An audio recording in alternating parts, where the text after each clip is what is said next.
What I'm about to read is from The Fall of Gray State. This is a new chapter that I'm working on here, have been working on, and will continue to work on for a little bit.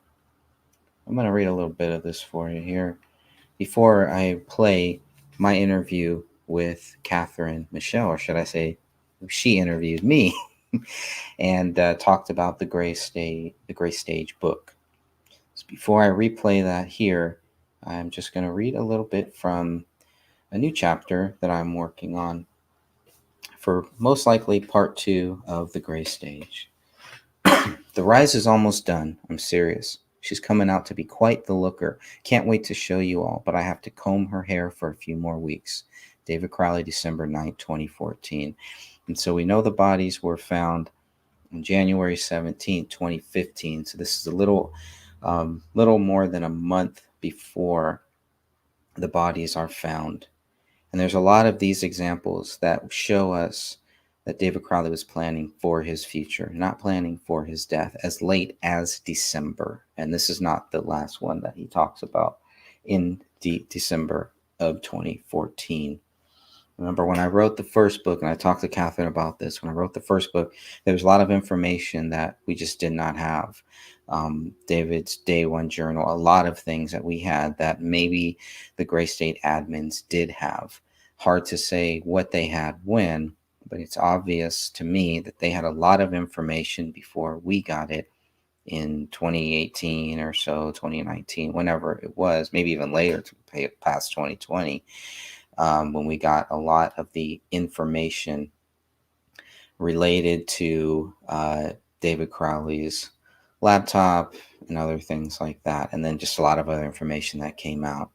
But this was way back when here. Okay, so this is pretty soon after David's death, and this goes back to something that really stuck out to me. This is a question for the Gray State admins. After the death of David Kamel and Rania Crowley, someone named Martin posted a question directed at the Gray State page administrators. He asked, I raised the question to the administrators. What is your take on Crowley's death? Suicide or probable murder? One of the Gray State page admins quickly responded to Martin's question with, the very extensive and thorough police investigations came to the conclusion that David was the cause of the tragic events that happened. I don't believe that that's technically true. They say that the case is, they don't say that it's closed, and they can never prove that David Crowley did this. So it's a very misleading statement that they are giving to one of David Crowley's fans, supporters of the Gray State Project here. And then it's also curious, like I've always said, it's also curious that these guys still feel like it's cool to just move on with the Gray State Project after David Crowley dies and accusing him of all of these things. It's some pretty sick stuff to me. It's very, very sick. It's not something you would do. If this guy was a murderer, a child killer, you would probably not want any of his content out there. You would not want to present him in a positive light. And so they kind of want to have it both ways. So here is what they say. And this must have been like maybe a week or so after. I have to go back and really see exactly when. But they go on to say, it's you can believe if you want to or not that the police investigation, that they came to the conclusion that David did this. Their conclusion that David did it is because they couldn't find any evidence that anyone else did. But then it goes back to the question we've been asking for years: did they even look? And I can't really find any evidence that the investigators looked at anybody else, began to look at anybody else. I should take that back. I have found a few hints that they may have been looking at other people, but not that much. And I don't believe they were seriously looking at anybody else other than David Crowley from the start. And they've made that clear by the fact that within 24 hours, they were already accusing David. And that could have been to throw somebody off. If they were looking for other people, that could have been to throw them off. So they would slip up. And we did see a lot of strange things that happened after David Crowley's death. So here's what the admins go back and tell Martin. And well, here's what I say in the chapter here. Even so, Gray State Facebook page admins didn't see the need to shut down a Facebook page associated with an alleged murder and child killer. The admin went on to comment, "It's heartbreaking and hard to totally comprehend still. They were like family, as close friends tend to be. But were they really close friends, especially towards the end of David's life?" Some people don't want to believe that, the Grace State page admin continued. Even those that didn't know the Crowleys, or us for the most part, never even heard of Grace State before 2015.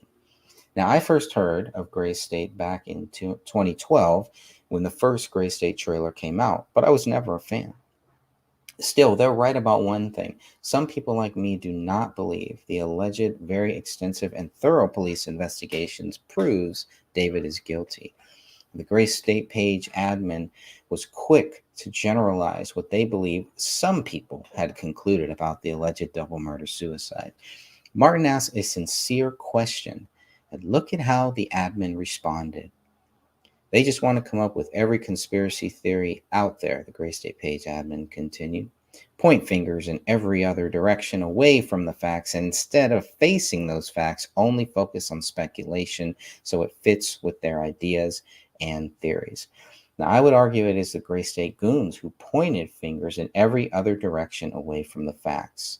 The Grace State team and admins have never provided facts to support their assumption that David is guilty of a double murder suicide. They simply piggyback off what the police say, who also have never proved David was a killer. Perhaps the strongest evidence proving David's innocence stems from the extensive and thorough police investigations. I truly believe that. The extensive and thorough police investigations, the BCA, everybody that is involved, to me, proves that David Crowley is innocent. It is the strongest proof, all in their documents. That all of that proves to me that David Crowley is innocent. Because none of it really points to David committing a crime. It really doesn't. It points the other way to me. I don't know. It kind of exonerates him, but whatever. The lengthy response from the Grace State page admin goes on to say, so while people can spend all the time they want trying to figure out what the nefarious and heinous plan by the New World Order was, the fact of the matter is that the only nefarious and heinous plan was that of David's. Now here they accuse David of having a nefarious and heinous plan to kill his wife, 5-year-old daughter, and himself. They also indirectly insinuate that David left his dog to starve to death or feast on the flesh of certain parts of 3 deceased bodies while drinking from 2 toilets in order to survive alone in a house for 3 weeks. Now, is that what close friends tend to do? Nice friends. The Grace State page admin also tried to play the victim when answering Martin's question, claiming to be concerned about David's friends and family that are still here and how they will be left asking why for the rest of their lives. Many of us are asking why. Why did this happen? We're also asking, why would anyone assume David is guilty? Even some of those people who have never heard of Grace State before 2015 could ask the same question. Family members were asking why. Friends were asking why. Fans were asking why. And military soldiers were asking why. People who care about a child being killed were asking why. And anyone who knew about the case was probably asking why. People who look into suspicious cases may still be asking why. Anyone influenced by David's work is probably still asking why. I find it interesting that the Grace State page admin focused on the why. Shouldn't the admins be just as concerned about how David is guilty? Focusing on why David did this assumes David is guilty and ignores evidence to the contrary. You don't need to ask why for the rest of your life unless you want to play the victim for the rest of your life. You can easily look at the facts and go where the evidence leads you. The admin went on to respond, we put many years into this with David as partners, and thousands of people want to see this project still happen. So again, we're back to discussing how the Grace State team, who David was distancing himself from, can continue to make a movie created by someone they accuse of killing a child. This really is the fall of Gray State to me, all of this. The person posting as the Gray State seems delusional to me. Who would want to see the project of a murderer move forward? It makes sense to me that people who think David is innocent would want to see the Gray State film succeed. Why would those who believe David is guilty want this project to come to fruition? Aren't they concerned about how that would affect the family and friends who will ask themselves why for the rest of their lives? That seems selfish to me. To be clear, those in control of the Gray State social media accounts are still using David and his creation for their own purposes. But we put many years into this, the Gray State admin wanted Martin to know. Regardless of what David may have been saying in the months leading up to the tragedy, he was never alone on working on Gray State. There are plenty of videos and interviews out there that show that. Reading the above comment made me wonder if the person posting as the Gray State admin was Danny August Mason. There are a few reasons why I believe that was the case. One reason was because the admin felt the need to remind people that David wasn't working on the project alone, regardless of what David may have been saying in the months leading up to the tragedy. That's a pretty damning statement there. So they are recognizing here that even David was saying that he was working on this project in the last months of his life alone, not with these other guys. But they still want that credit, and they still want to take this project and try to do something with it, and they will, as we've seen. We continue reading on a little bit more. What David was saying about building a new team in the months leading up to his death is well documented in David's social media posts, private messages to peers, and in his day one journal. It's interesting, the admin makes a point to let people know David was not working on the project alone, and that other people had put years into the Gray State. This is more evidence the Gray State admins were aware David was distancing himself from some of them in the months leading up to the deaths. That included Danny Mason. David wanted Danny Mason to sign a certificate of employment and release agreement. I'll read that again. David wanted Danny Mason to sign a certificate of employment and release agreement form, which was predated August 1st, 2014. Danny Mason never signed the form, but he responded to David's request with some demands of his own. In that email, dated September 26, 2014, Danny Mason mentioned his contributions to the project over the last 4 years. I cannot sign the agreement, as in for a handful of reasons, Danny Mason wrote to David, but most importantly, because I have dedicated 4 years to Gray State. I have been intimately involved in the creating, casting, development, production, and marketing of the project to this point. Danny Mason believed he was rightfully entitled to 10% of the gross revenue of whatever may be generated from Gray State moving forward. I still don't understand why he would demand 10% of the Gray State project in September 2014 and then tell police he was just an actor when being questioned about David's death in the first month of 2015. Did Danny Mason forget he was more than an actor when speaking to police, or did he knowingly lie? The second thing that stuck out in the comment was the use of the word tragedy. While Danny Mason wasn't the only one to use that word or phrase, Mason Hendricks once commented that the deaths were tragic but poetic. Danny Mason had used that word when being interviewed by Ben Swann days after the bodies were found on January 23, 2015. During that interview, Danny Mason was asked to comment on if David had PTSD or not. To the best of my knowledge, asked Ben Swann. To the best of your knowledge, asked Ben Swann, had David exhibited any symptoms or signs of PTSD in the years that you've known him? Nothing that would, I guess, constructually fit the bill for a diagnosis of PTSD, answered Mr. Mason. Not in the form with David, and that could have been masked with his creativity, but nothing to the extent that immediately he flipped out and kind of lost his mind. That diagnosis to explain the tragic events just doesn't fit. We can only assume leading up to it, to the tragic event. We can only assume. There you go.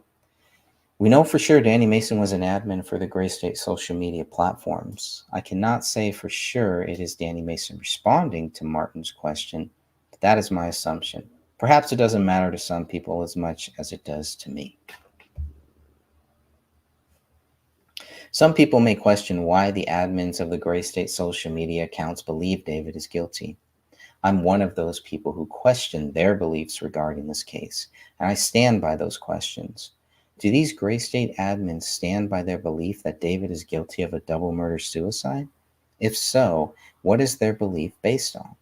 I ask the question because I have not seen them provide evidence of David's guilt. Even in the admin's lengthy response to Martin's 17-word question, no facts supporting the allegations against David are given. So we will continue. The admin continued. So we will continue. The admin continued. That's kind of weird. So we will continue and we'll do our best to make Gray State become something we feel the fans will love and appreciate. You know what I think the fans would love and appreciate? I'm just speculating here. But I assume the fans would love and appreciate it if those who assumed control of the Gray State project would stand for David and stand by the facts of this tragic event. Committing suicide is one of the worst things a person could do, except for murder. To be accused of both and to have people who have worked with you for several years buy into the accusation within days of your death is a very tragic event. Perhaps David was right when he said death was not the worst thing someone could do to you. Here we have people going along with the assumption David is guilty within days of his body being discovered, and then wanting to move forward with his project. None of this makes sense to me. Martin asks a simple question, and once again, the Gray State Goons failed to provide a simple and articulate answer. Even so, Martin thanked them for their thorough answer. Martin believes the timing of the deaths were very suspicious. He ended by asking if the police report was made public and who is administering this site now and pushing forward the movie. There was no public response I'm aware of, though I know for sure Danny August Mason and Sean Wright are admins of the Gray State pages and have access to the Gray State YouTube channel.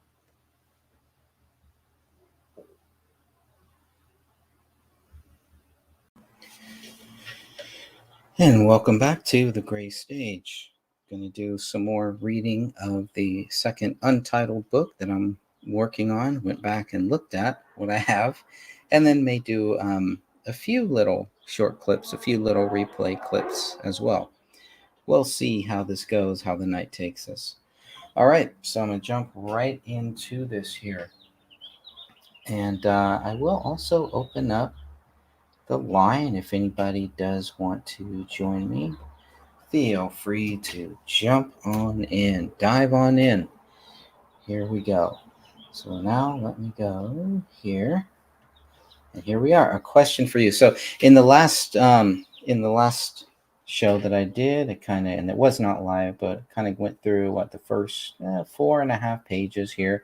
So now working my way down, we're at the middle of page 5, and I will just continue reading on.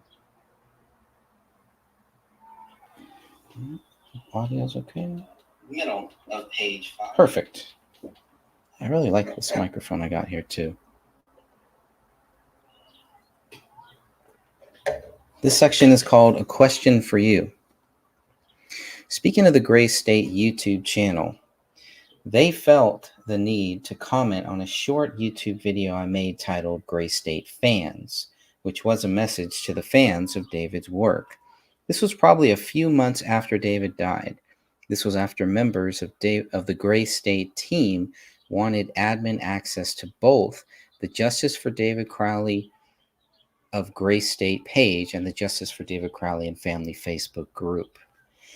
So, maybe I should play that before I get going too far in here. And I wonder if I should add any of that to the book or not. It's a pretty interesting question. I was gonna play 46, but now I'm thinking I'll go to the one called the Gray State Fans. How long is that? Do I even have that here anymore? Gotta have it here. Gray State Fan. Gray State Fans. That's about 8 minutes. I don't know if I want to play that whole thing. Oh, why not? All right, so I may not play the whole thing, but I'll play some of this here just for fun because it is relevant to, and it may make a little more sense maybe. I don't know if I'll play the whole 8 minutes of this clip, but I will play some of this here. All right.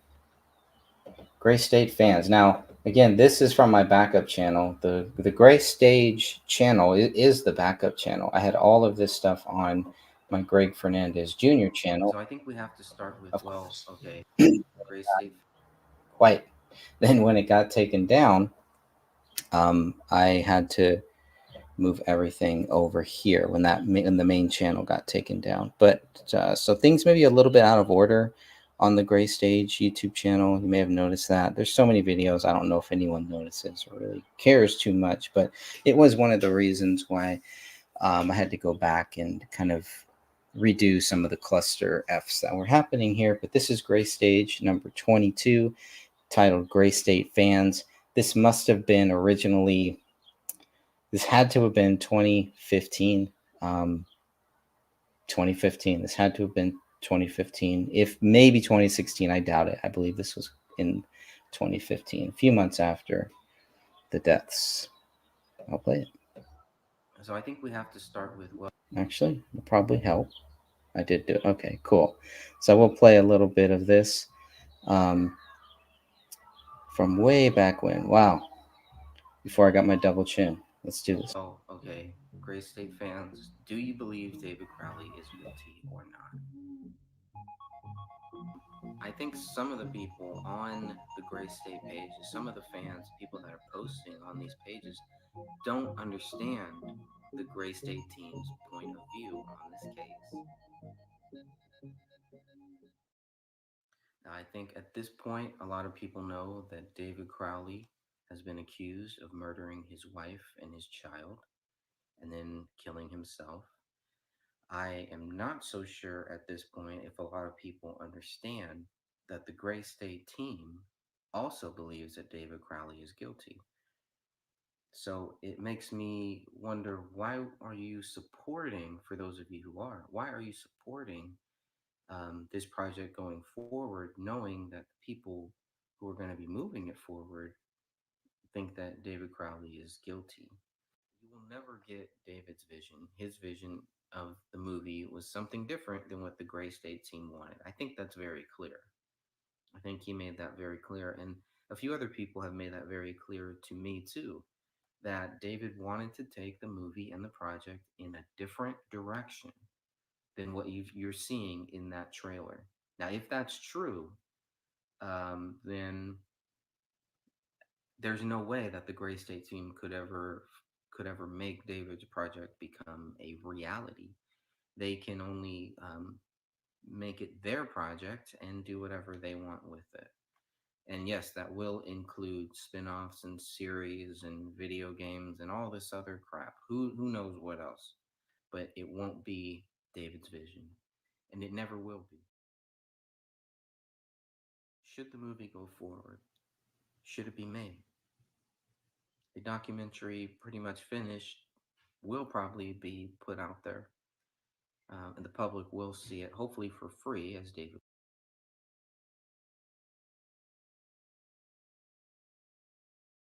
wanted. But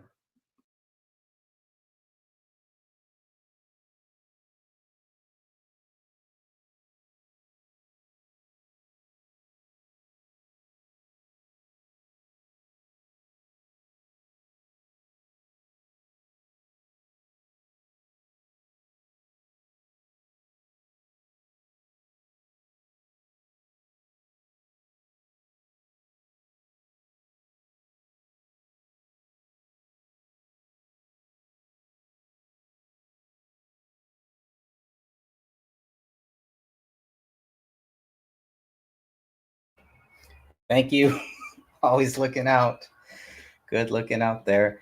As I was saying, this, what I was saying there, I think that really hit a nerve with them. This was very, very early on where I was trying to see if they were going to go for it. I knew they were going to try to move this thing forward even after David's death. And I think that's what really ticked them off. And I think that's why they came to my channel, to my original channel, the channel I had before the Gray Stage channel, my first channel. They went there and left a comment. Again, they went out, they came after me. They commented on me. They contacted me. I never contacted these guys. None of them. They contacted me and then later tried to play some type of a victim, like we were going after them. But that needs to be very, very clear. They drew first blood, to put it mildly. But no, seriously, they contacted Dan. They contacted me, and then they didn't like the response that they got, so they played this victim role. So what I'm going to read here from this book, and like I was saying, a good working title for this book would probably be The Fall of Gray State. I believe that would be a really good working title. So I want to say hi to Catherine. Thank you, my friend, for being here and for letting me know that I had no sound. That's pretty cool. Stacy Salah, I hope I'm saying that right. Sure hope you stay prayed up. Yes, absolutely. God be with us. God be with us all. And that's it. That's all that we really need. So I keep Jesus Christ first. I have no fear of anything else here. I only fear Jesus. That's it. I fear my salvation, really. But for whatever reason, I did feel called to this case. And pretty early on, and it just seemed like everything just kind of flowed. There weren't too many roadblocks, and the resistance that we got from the Gray State Goons didn't really turn violent, didn't really turn didn't push until later on.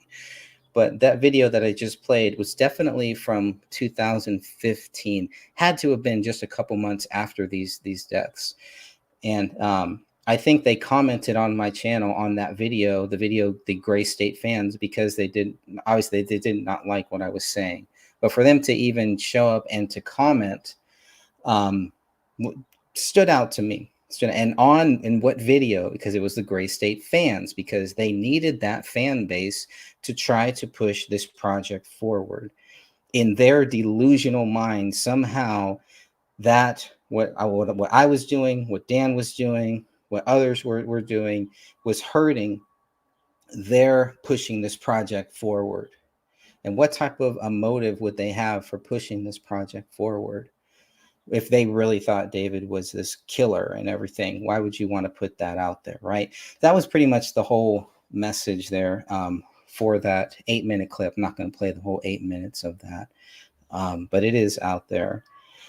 And yep, your only hope is God's protection. That's it. It's always been like that, always will be.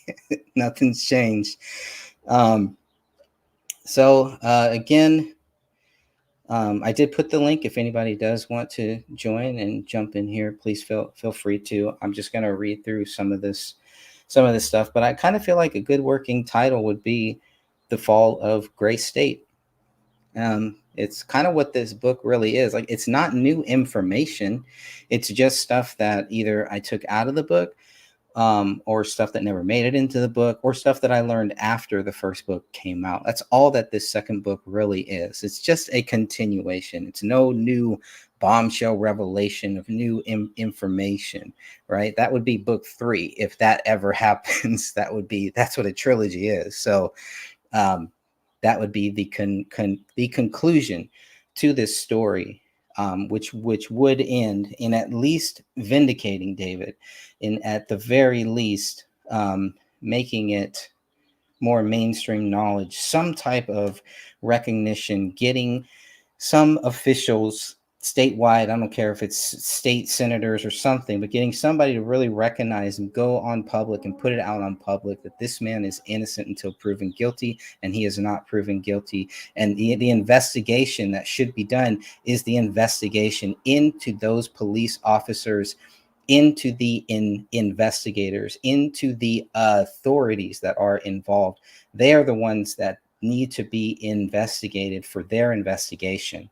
And this case needs to be used as a trial case, or whatever you want to call it. This should be a case that every person in criminal justice should study. Any person who is taking criminal justice, I believe, should at some point study this particular case to see what the police did right, what the investigators did right, what they did wrong, how we can make sure something like this does not happen again.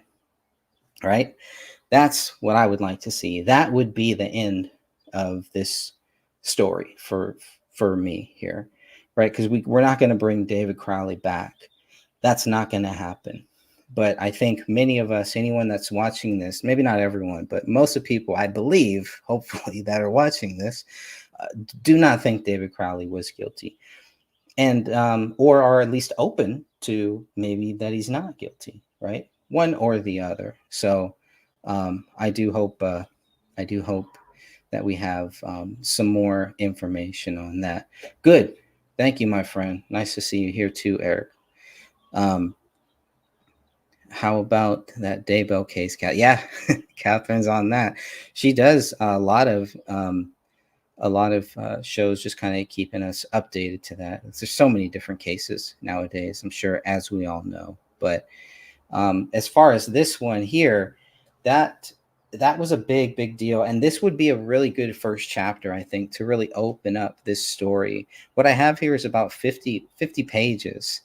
That's almost half of a small book, even a booklet or a pamphlet or something. So I do believe I have just about enough to do something with just what I have here, which doesn't cover the Tony Floyd saga, doesn't cover the Day One Journal. So just covering that stuff, some of the information from Kamel's sister's friend, all of that, could be part of this book, because it really is showing the fall, not the fall of David Crowley, but the fall of this project and the fall of these people who wanted to accuse David and show how shameful their actions were.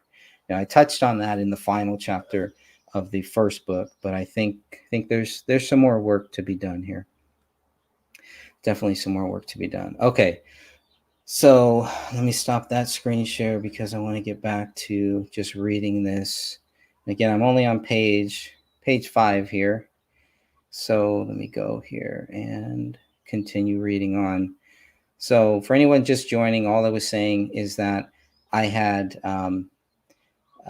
made this video on YouTube back in 2015 called Gray State Fans, and the Gray State Goons, the Gray State YouTube page, they responded to it publicly. I think they may have dropped it later on, and there may even be 2 responses if I remember correctly. But so let me just continue to read on, and I'll go back just a little bit here. The Gray State YouTube channel, they felt the need to comment on a short YouTube video I made titled Gray State Fans, which was a message to the fans of David's work. This was probably a few months after David died.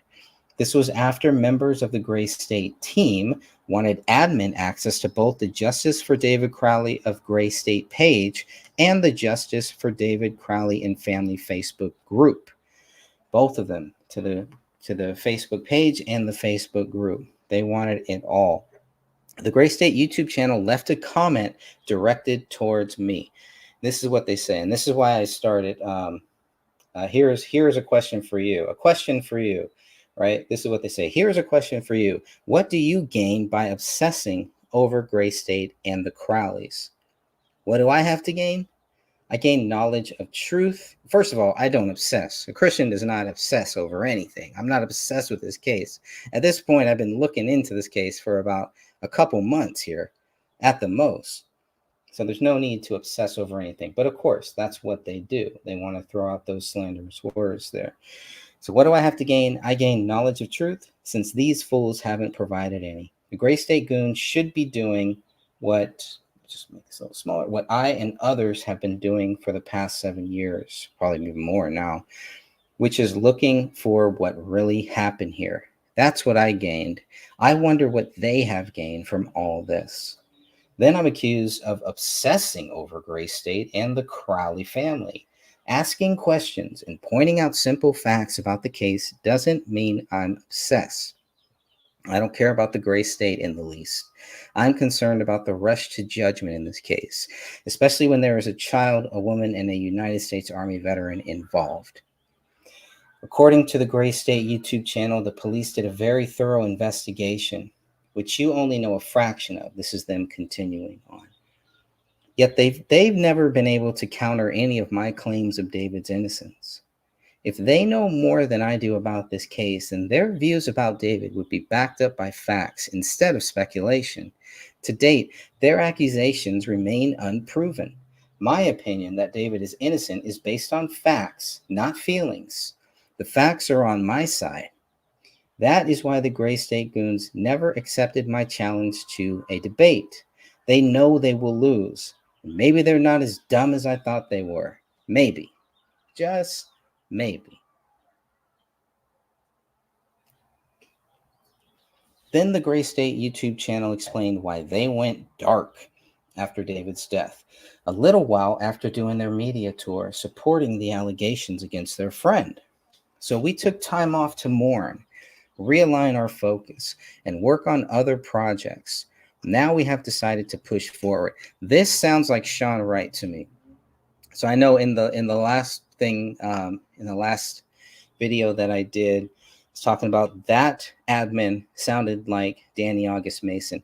This sounds like Sean Wright to me. This is exactly something that I believe Sean Wright would say. Talking about mourning, realign the focus, work on other things, and push forward, which is exactly what they tried to do. I think Sean Wright got cut out of that, obviously, if you look at what happened with Danny Mason and the split between the Gray State Goons, where you have Danny August Mason on one side, Hendricks and Sean Wright on the other, and then all the other goons kind of took sides, and whatever happened, some shenanigans happened behind the scenes, there's no doubt. But this person who took the time to comment is probably Sean Wright. That's my guess. I don't know. I don't know who all has access, or at least at that time had access to the Gray State YouTube channel, but they were not shy about posting. They were not shy about commenting, about leaving comments, but then they can't back it up.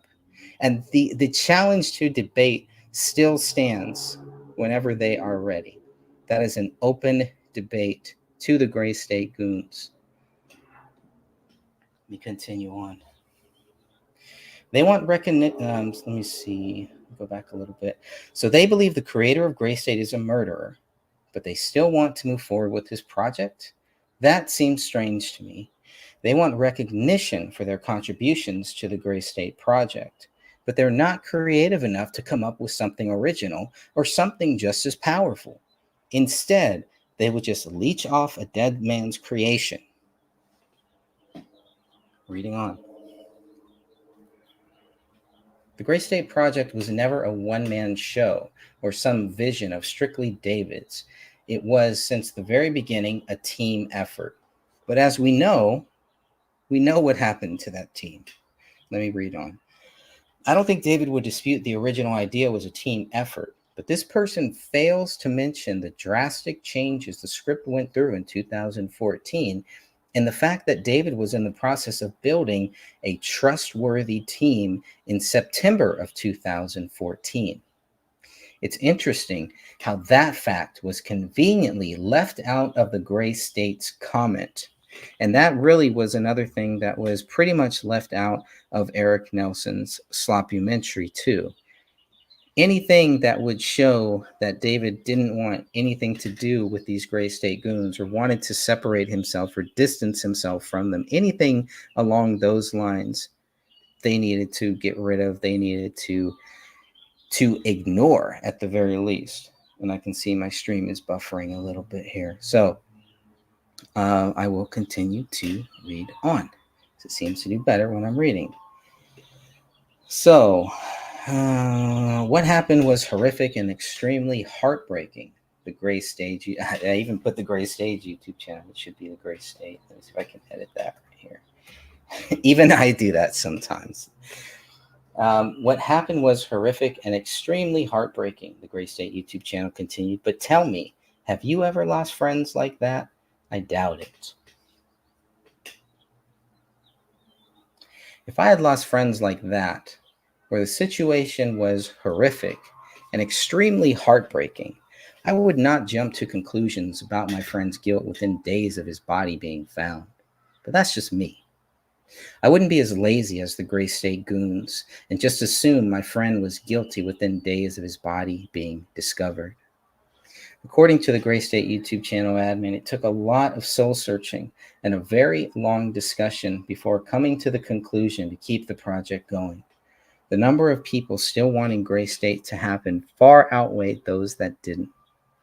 Those that didn't were in small minority that includes people like you. Oh, hurts so good.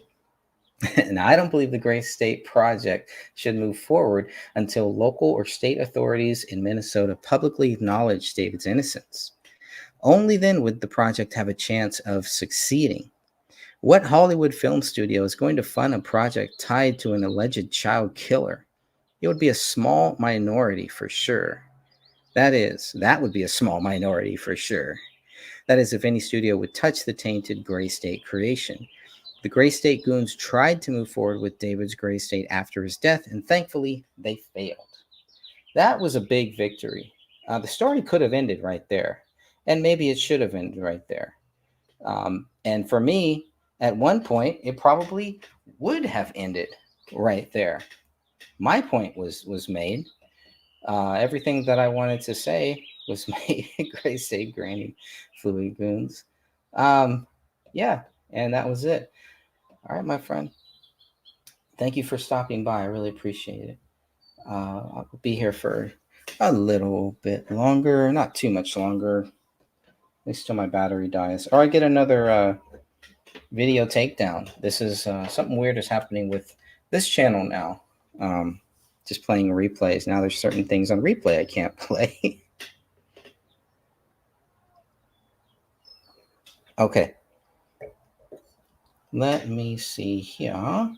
I was also accused of attacking the families and friends of David Crowley.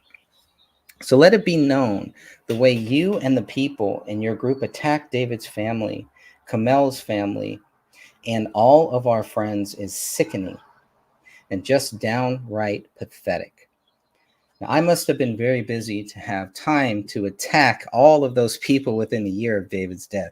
Seriously, that accusation is a lie, but it doesn't surprise me that they would lie about me. Look how they treated David Crowley after he died. Of course, they don't provide any evidence I was attacking anyone, but that's the typical behavior of these Gray Stage Hands. The Gray Stage Hands was another working title that I had at one point too, but didn't feel right for some reason. It made sense, the Gray Stage and the Gray Stage Hands, for people who know theater and stuff like that, but I don't know, didn't really flow as well. I like goons. Like the Gray State Goons. Gray State Granny Fluid Goons. That may work too. Flows right off the tongue. It does. How are you, my friend? I'm okay, man. How you doing? Yeah, I'm doing all right here. I'm doing all right. I was when I went back and I was watching I did a show with Catherine about my book, and somehow she brought up the second book, and I went back and I started reading. I was like, I probably do have enough for a second book that I could write here. And so that's what I'm really thinking about once I get this Kennedy and Trump book finished, and my COVID book that is pretty much ready. I just need one final draft there. And this, I looked at this and I thought I'd have 20, 30 pages good to go. It's about 50, 60 pages that I have that are ready. And like I said, doesn't even include David's Day One Journal, which could be its own book, and the whole Tony Floyd saga and all of that stuff, where we all of a sudden these documents in 2022, I think all of a sudden we have George all Floyd? these new documents. Tony Floyd, which is weird. Now this is the guy's name, Tony Floyd, which I thought you said George Floyd. No, but listen, but check it out, because this is a code name. Tony Floyd. That's a code name. It's a code name.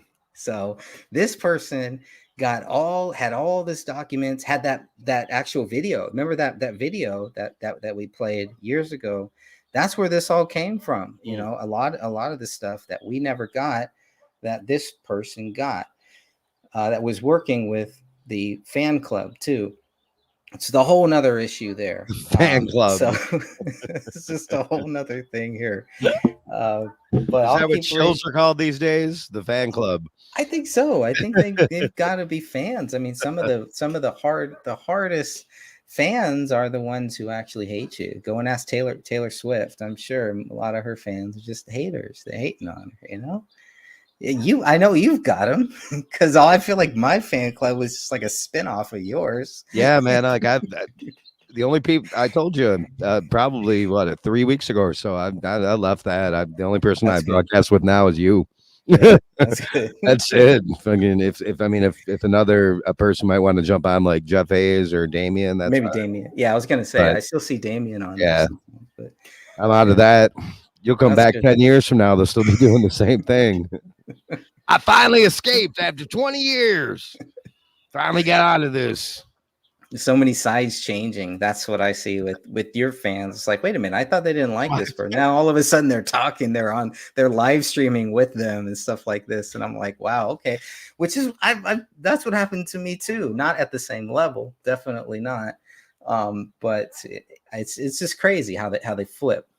How they flip. People you think are your friends, or people you think that are at least, you know, serious, and you find out they were just fishing. It sounds like they were fishing the whole time, or they're just too dumb to even know that. Or what they're just doing. loco. They're just loco, Yeah, right? the loco gene. So, Yep. and whatever it is, it always comes out, right? The truth always comes out. Psychopathy is a thing.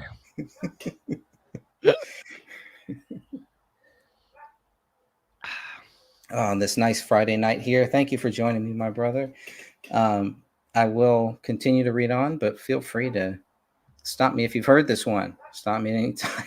Jump on in. Okay, so the Gray State admin concluded their comment by stating, "This will be the first, last, and only message response you and any of the people in your group ever get from us. Feel free to take a screenshot of this and chat about it on your little Facebook group, just like you do with everything else. Take care, the Gray State." I mean, that hurts. That hurt me so bad. I was so hurt by that. But they may be some type of a what do they call that, where people can guess the future? Man, psychic, I guess. I know not. I know they may be a little psychotic, but maybe a little psychic here too, because that's exactly what I did. It's exactly what ended up happening here. I took a screenshot and posted in the group, and we talked about it in our little Facebook group there, which at the time was maybe 1,000, maybe 500 or so.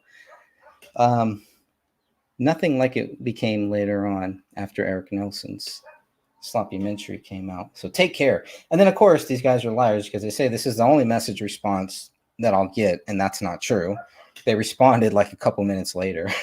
So they say. So I'm glad they gave me permission to take a screenshot of their comment. I didn't need it or even ask for it, but it's funny they took the time to grant me their approval. The narcissism of these guys here. They must think highly of themselves.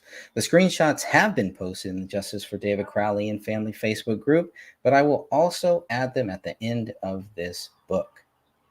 Why not? We'll have a little screenshot love fest.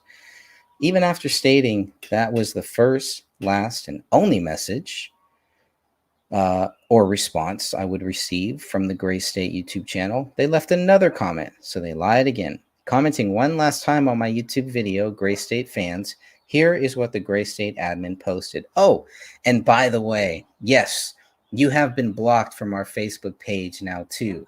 Didn't appreciate you harassing us and all the fans. So that became another moment where we were harassing. Oh my God, you were blocked from a Facebook page. Whatever will you do?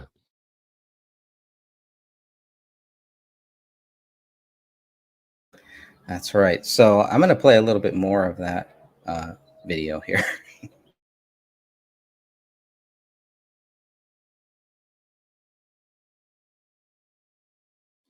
Oh, my feelers are hurt.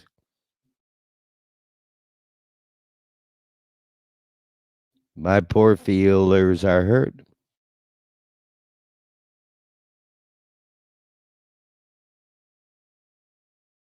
I'm hurting. Okay, here we go. I'm gonna play a little bit more of this. Whole lot of hurt feelers. Be made at this point. Let's think about this. Let me think. If this was Also, this audience really low. I'm gonna play this one. I'm gonna play what I originally wanted to play. Did a actually. motorcycle just appear behind you? Yeah, it did. Green It sure screen. did. No, that was just me driving off into the sunset here. What was it? 45. Number 45 here. Yeah, I love this one. This is a pretty good one here. This is about the journals. This is The weird thing about me is I get this is Kamel's sister's friend that I Oh, this is a great one. interviewed her. This is just a short. I won't play the whole thing here. to see both sides. I agree with you guys at certain aspects, and I agree with Sidra. As far as journals go, I think that should be released, but that's just me.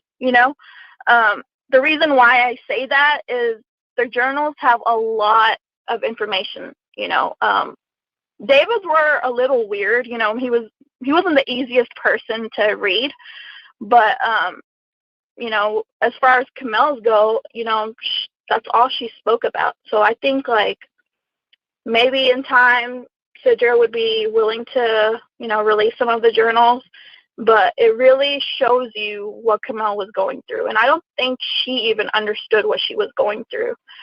So it started in July when Nyla got sick, and she started writing just, I guess, her thoughts and stuff, and she talks about her dad and how frustrated she was with him, and just back and forth with the family. She was just trying to understand her feelings, and I think she was just very confused because she wanted to be there for her family, but I don't know why she didn't say that on her journals, but David didn't want that. He didn't want her coming down here, and that was the plan. Even after she disagreed with Mr. Alam about, doing chemotherapy and stuff, she was supposed to come down here for Nyla's surgery. Mr. Alam was going to buy her a ticket, and, even though they didn't agree on things, they were still, she was still there for them. And then one of the journals that stuck out to me was overnight, she sat down with David and he convinced her that she shouldn't come here. That's not her family anymore. Ronnie and David are her priority, and let them figure it out. And this is what's weird. So I don't know if she mentioned that this is from Kamel's journal, because none of that is in David's journal. None of that is in David Crowley's journal. So it's just other things. But I felt like this part here, this will be its own chapter. So a lot of the stuff that the friend talks about, that will end up just being its own separate chapter related to the journals, which I'm still, like I said, still having a hard time trying to figure out which journal is this, which journal, because we hear about a written journal, we hear about the type journal, we hear about we know that there is a day one journal, a digital journal. So trying to piece all of that, I just never had time to really narrow it all down. But as far as I can tell, there is just Kamel has a journal and David has his day one journal. If David has a written journal, I don't know where that I'm not saying that isn't out there, but I would not doubt it. Every writer probably has. I mean, I got a journal right here. That was a 2 minute and 15 seconds. I think it was the total amount of time you played that. Yeah. And if you took a shot every time she said, yeah, no, YANNO, yeah, no, you'd be wasted. Just I look for these keywords in certain, if you say like every other sentence or every sentence, or something's amiss. Interesting. Always reading language. It's pissed a lot of these granny fluids off, reading their language. me, I. It tells you something about people, man. If they're Interesting. using self-identifiers like that constantly, well, yeah, it's psychopathy, it's sociopath, it's psychopath, all those fun words. All the words. Narcissist, malignant narcissist. If you're using these words constantly, like Greg never did that. Greg rarely talks about the I, me, and my. He talks about what's going on in the world. He might give his opinion about what he thinks, but Yeah, I generally. I I feel like no, we don't know. Don't We know. don't feel, that's how you feel. We don't feel that way. We don't deal in generalities here. What was your take on her? I haven't seen that whole clip. Yeah, I thought it was good. I spent about one I watched hour. more of that Yeah, clip. if you want to watch a little more. That's Kamel's sister This is Kamel's sister's friend. speaking. Friend. Yeah, Kamel's sister's friend. Kamel's Now friend. there are people that think that it really is Kamel's sister. There are people that think that. I can't verify. I've never heard Kamel's sister's voice. As far as I know, No, it doesn't lend a lot of credibility of Kamel's sister's friend. I thought that was Kamel's sister. Yeah, as far as my understanding, it's Kamel's sister's friend, who is a very close family friend. Okay. I've seen a picture of what this person allegedly looks like privately. I have seen that, and she got a lot of stuff right. Play some more of that. I haven't heard it yet, Greg. This is just a If you would. clip. Yeah, this is just about the journals. That's all that this clip is. But yeah, I will play some more of this here while I mute my mic for the motorcycles that just want to go flying by my house. And it's just a pattern. Like, it's very interesting, reading them and seeing how it shifts. Yeah. And how her. You can keep playing it, man. Okay. I'm just going to put out the nose. Oh, it's okay. All right. Well, tell me if you want me to stop. I'll stop it. No, just keep going. Even her own emotions change. She starts doubting herself. She starts off strong, and you can see a pattern. Kamel's mom, is going through all of this pain, all of this suffering. Why wouldn't David want Kamel to go see her mom? Exactly. It was about control.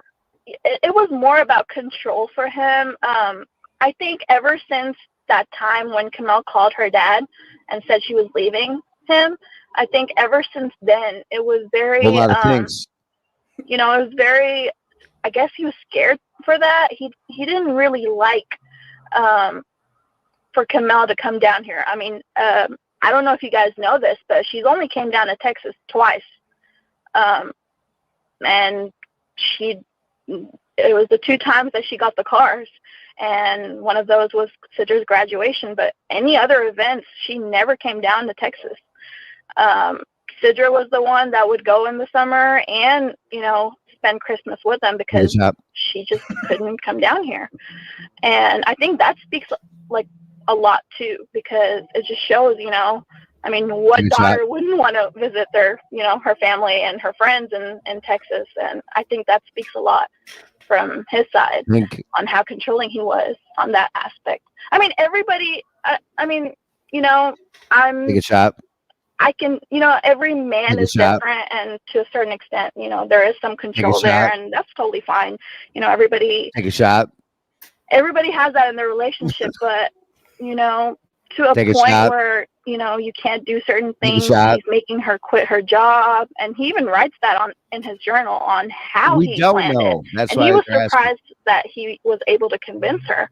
So I mean, no, I don't know. It just shows manipulation. It just shows take a shot. Like how possessive he was over her, and take a shot. The night of David's reunion, take a shot. He writes about that. Can you pause it real quick? Yeah, that's another one of his old buddies. We're only at like 4. We're not even at 5 minutes, and you just started again. And I heard like 10.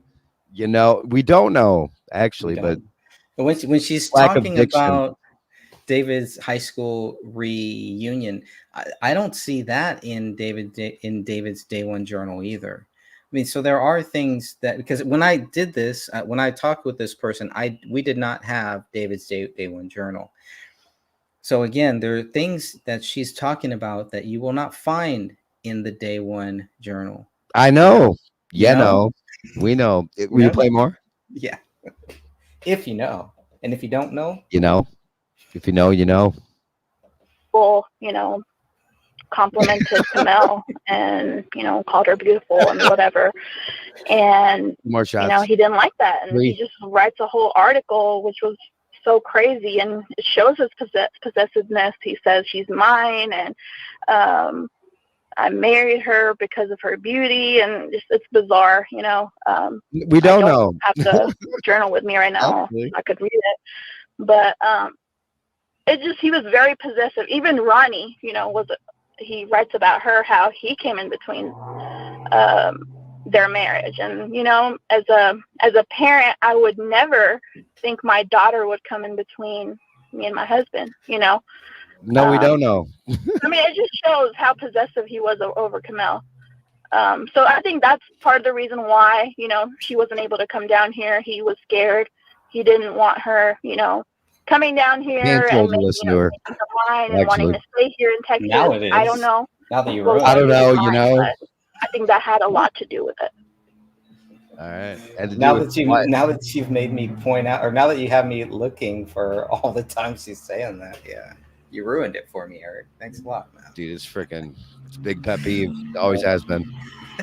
Well, I think that made something like that will be better in a book. Because I hear it from the left libtards constantly. The words right, fucking over and over again. No, it's not right. No, we do not know. Do not know. Fucking and dude, it's a pet peeve of mine. So it's a left libtard type thing, man. I know you. Yeah, I wish I didn't freaking listen for it, but we could. I don't know. You can play some more if you want. I don't know. I don't know anymore. I don't know. I don't see. It's catchy. Notice if you're talking to somebody who says like a bunch of times, you'll start saying like, or it's gonna have me. Watch, it's gonna happen. Yeah, it's gonna have me saying it. I'm scared to play it now.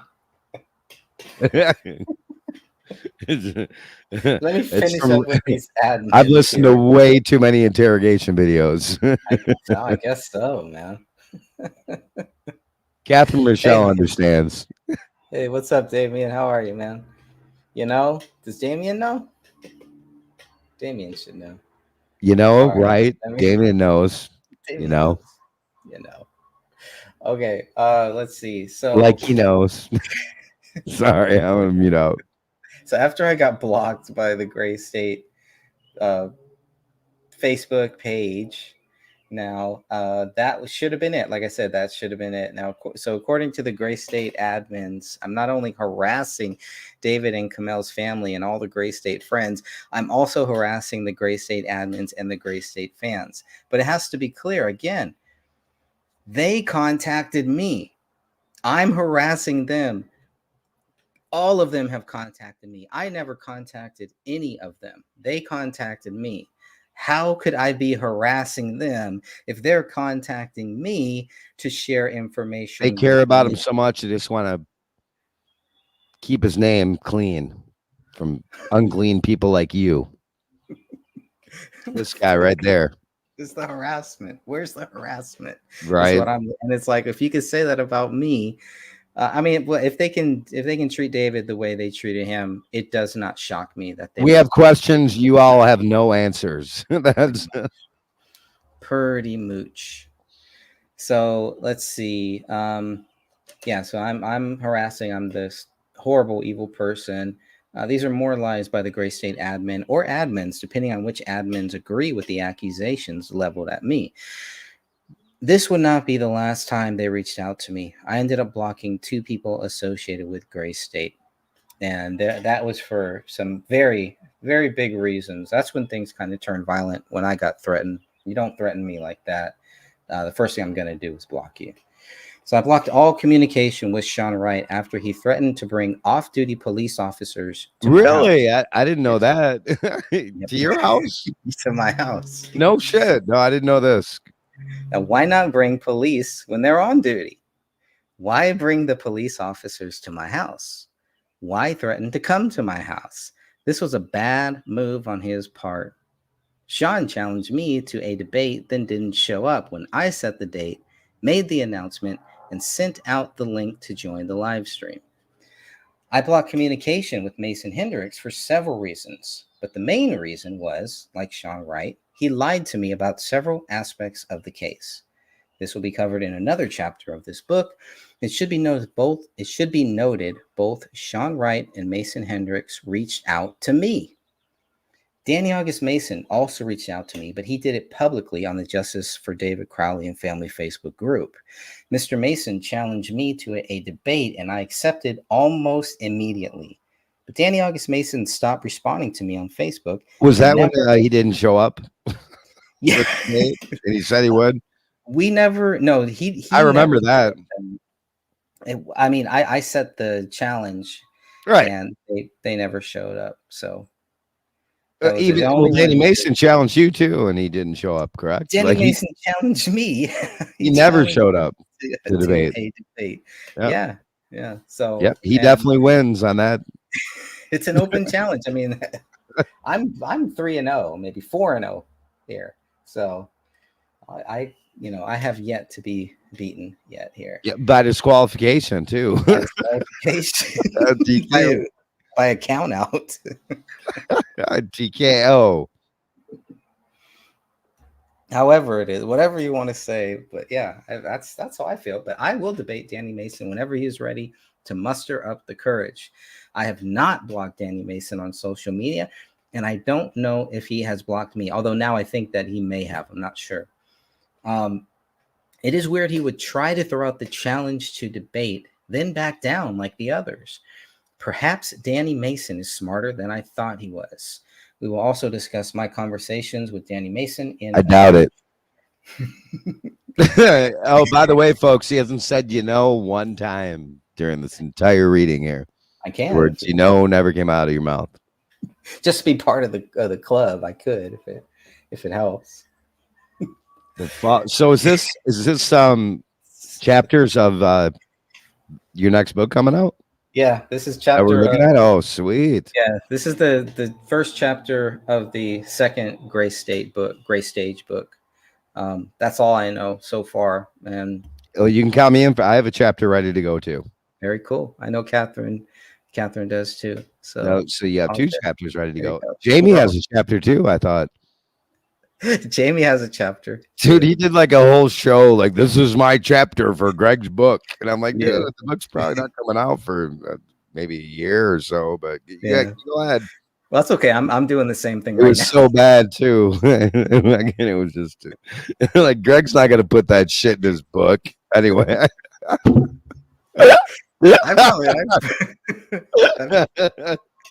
We'll see what happens with that.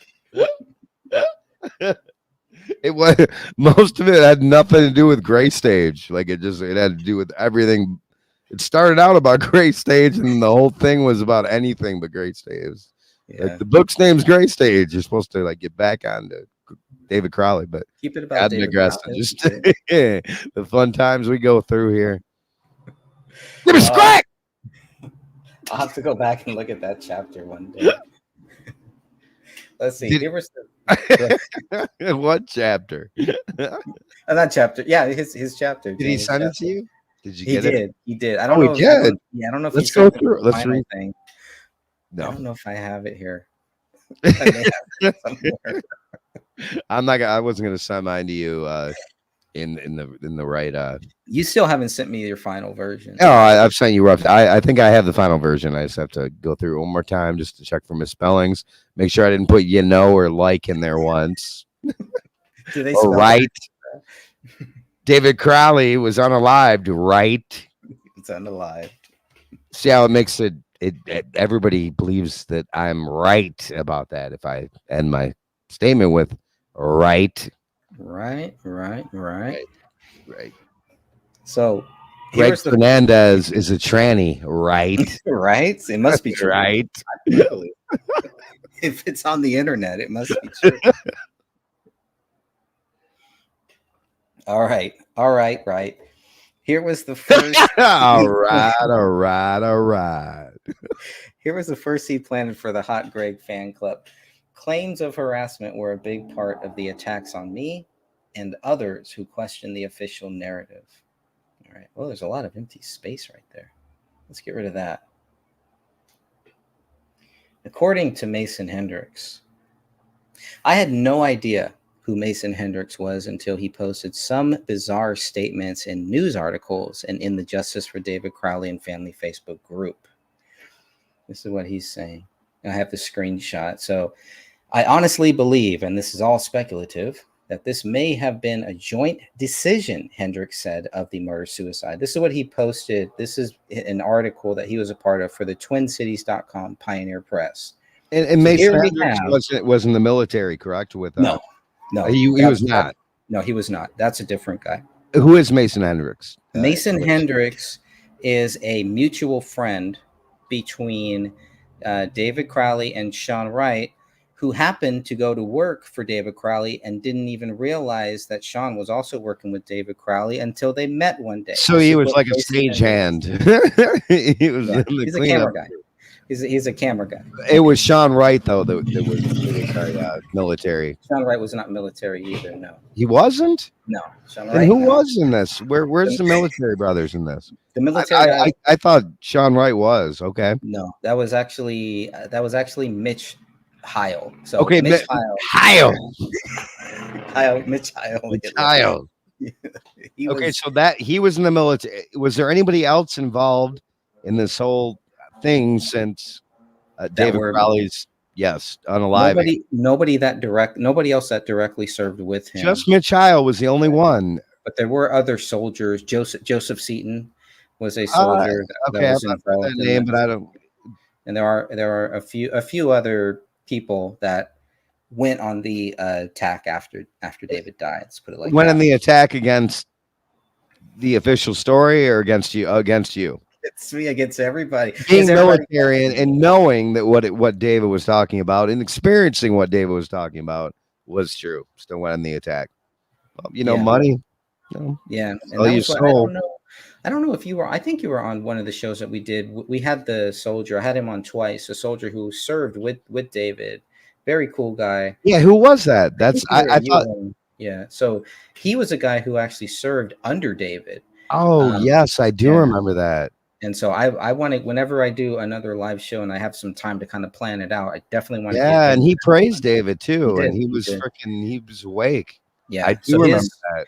So his story will be a chapter in Because this that book. to me would show, basically, there it was. Take a shot. I just used it. Gotcha. Yeah, All right. payback, but Boom, motherfucking. But I mean, that will show you his character as far as you're talking about being at war or being in a military situation in a foreign country. yeah, That's with brothers. These are your family, your brothers. Anybody who was in contact with David, I would believe, would be the best way to present what his character was all about. yeah. would be He had needs to- also, And there Yeah, wasn't a lot though. I thought, okay, so Sean, so who was Sean then? This whole thing. Was he somebody's brother's cousin? there's the $1 million question. Was he carrying around the lights and the sound? I don't know what he He was set the speakers up. doing. He made the contact. He was David's Rolodex, according to what Sean Wright has told us. So he I'm wasn't the military Rolodex, though. David. This No, is he wasn't. interesting. Not as far as I know. Just far as- learning more, because as much as we've already learned about this case, just learning more just fascinates me. It never stops. Yeah, The amount of there's- things that I learn about this case. Because Yeah, that, and that, would, was- that would make you look very, very foolish if you claim that Sean Wright or somebody who wasn't a military brother was. Right. Yeah, there's some very strange things. Sean Wright is an interesting character, part of the We Are Change. So he Oh, was a part of all that right. too. So there's some shady things that happen with We Are Change from my personal experience there. So be careful with these groups. That's when I kind of shied away from being a part of any of these groups. And David found himself doing kind of the same thing, Right. distancing himself from all of these groups, realizing these people are not who they claim that they Right. are, or they're just people that they're toxic and you just don't want to be around them. It doesn't mean that they are government informants. It doesn't mean that they are working for shady people, but at the very least, it's people that you do not want to be associated with because they are toxic. They might just be insane psychopaths that they wander amongst us. They could be. They could be. Only God knows for sure. And that's, for me, that's good enough. That's enough. But Mason Hendricks is another strange one to me too, because he came out and then kind of went back into the shadows. He's a very strange part of this whole thing, because he shows up in all of these news stories, but he is not mentioned in any police reports at all. Now, Sean Wright, his name is mentioned. They have his license, but nothing that he said is mentioned in those 94 pages of police reports. You have to ask yourself why. Why would these two guys, who clearly had been in communication with the cops, don't ask questions? Shut up. Where's their reports? Where's the reports on what they say? Where's the documentation on their conversations with the cops when we have all these other ones with all these other people, but you have Sean Wright and Mason Hendricks, who have inserted themselves into this case after David's death, doing the whole media tour, contacting us, threatening us, trying to take control of a rinky dinky Facebook page, right? Okay, it's not so rinky dinky, but I think you get what I'm saying. It's like they wanted to control the narrative, and they wanted to make sure that they controlled the future of the Gray State Project. This was their fault. The future of it. Yeah. When was it supposed to be released? Well, they wanted. How long ago was that? They wanted to push it. They were. How long ago was those? What, 2013? Is that right? Or 2012? When was that movie scheduled to come out? The movie was never scheduled to come out. Well, when was the target date? There was no target date. They were pitching it. David Crowley was working with the company, not working with any of the Gray State. It was going to come out within a year, though, of when he put that out. He was getting the funding. It was certainly going to be. It wasn't going to be 2024. My whole point is, if these people are it's in their hands to finish Gray State, okay, it's like fucking over a decade later. But see, where is it? But they had no rights or anything to it, because David Crowley had already cut them out of it. So by the time David Crowley is making deals to make Gray State into a feature film, these guys are not part of this project. It's only after David dies that all of a sudden they insert themselves to try to push this and to try to take credit for David Crowley's work for this project and to move it forward. And they really haven't moved it forward at all. There's nothing. They tried, but I do believe that, there were some very smart people out there that said, we're not going to make this. We're not going to do that. You guys crazy? Yep. You guys are accusing him of this and you want us to make this project? Didn't you guys just say he's a murderer? Right. Well, you saw what happened to all the Boeing whistleblowers. They just all keep dying. They died suddenly. Have you seen these Boeing 757 whistleblowers? You just keep freaking. Yep, that's what happens, folks. It's mafia type shit. Yeah, there's you see all these plane crashes and all these strange things happening. It's nuts. It's not. I don't know if they're just cutting corners. Nuts and bolts. That was exactly what the Boeing whistleblowers were talking about. Where the nuts and bolts were not freaking tightened down on the wing. The planes, but I digress. They're not here to talk about it anymore, folks. All 5 of them. They didn't tighten up those nuts and bolts. I get it. One shot themselves in the back of the head 15 times. It really happened, folks. I believe it. I've seen it before. We know Gary. That's what happened with Gary Webb. So these things do happen. There's evidence out there. Okay. Man, crazy conspiracy theory. And this is where Greg and I will butt heads and differ, because I don't believe, much like 9/11, that the truth about David's ever going to come out. Greg is still optimistic that it can be it can come out and be solved. It definitely will. It will one day. The truth is out there. It's the truth is out there. People know it. If they want to come forward, they know where to go. It's just up to them if they want to come forward and spread the truth and help get the truth out. It's up to them. Between them and God at this point, really. Just that movie, dude. I mean, I don't believe we're going to see a movie like he envisioned until the rapture, nuclear war. Something's going to happen before that movie will come out, because that's how much it was exposing. Yeah, it's like fascinating. nothing else. Yeah, it's too. Lead paint has been one of the things that I've really been looking into lately, which has fascinated me. So, do you know the original reason why lead paint was discontinued? No, I don't. For houses. Well, it was originally got to go bye-bye because they were saying kids were eating the paint chips, the lead paint chips, and getting sick. I mean, as if that doesn't make a ton of sense. So how did they get their hands on paint? Lead is proven to block all these horrific frequencies and waves coming at us from 5G. Older houses, really old houses, they still have lead paint. And these people will tell you they can't even get 5G inside their house because it blocks these harmful frequencies. So that's why lead paint was gotten rid of. Yeah, I mean, there's absolutely that's the only reason they got rid of it, is because they said kids were eating paint chips. Okay, yeah. That's not why. It's because it's blocking these rays. So something to think about, preppers and folks out there. You think lead is safe, though? I mean, I don't really believe lead is. I mean, safe. How is it unsafe unless you eat it? Lead? I mean, there's no proof it's unsafe in any way, shape, or form unless you ingest it.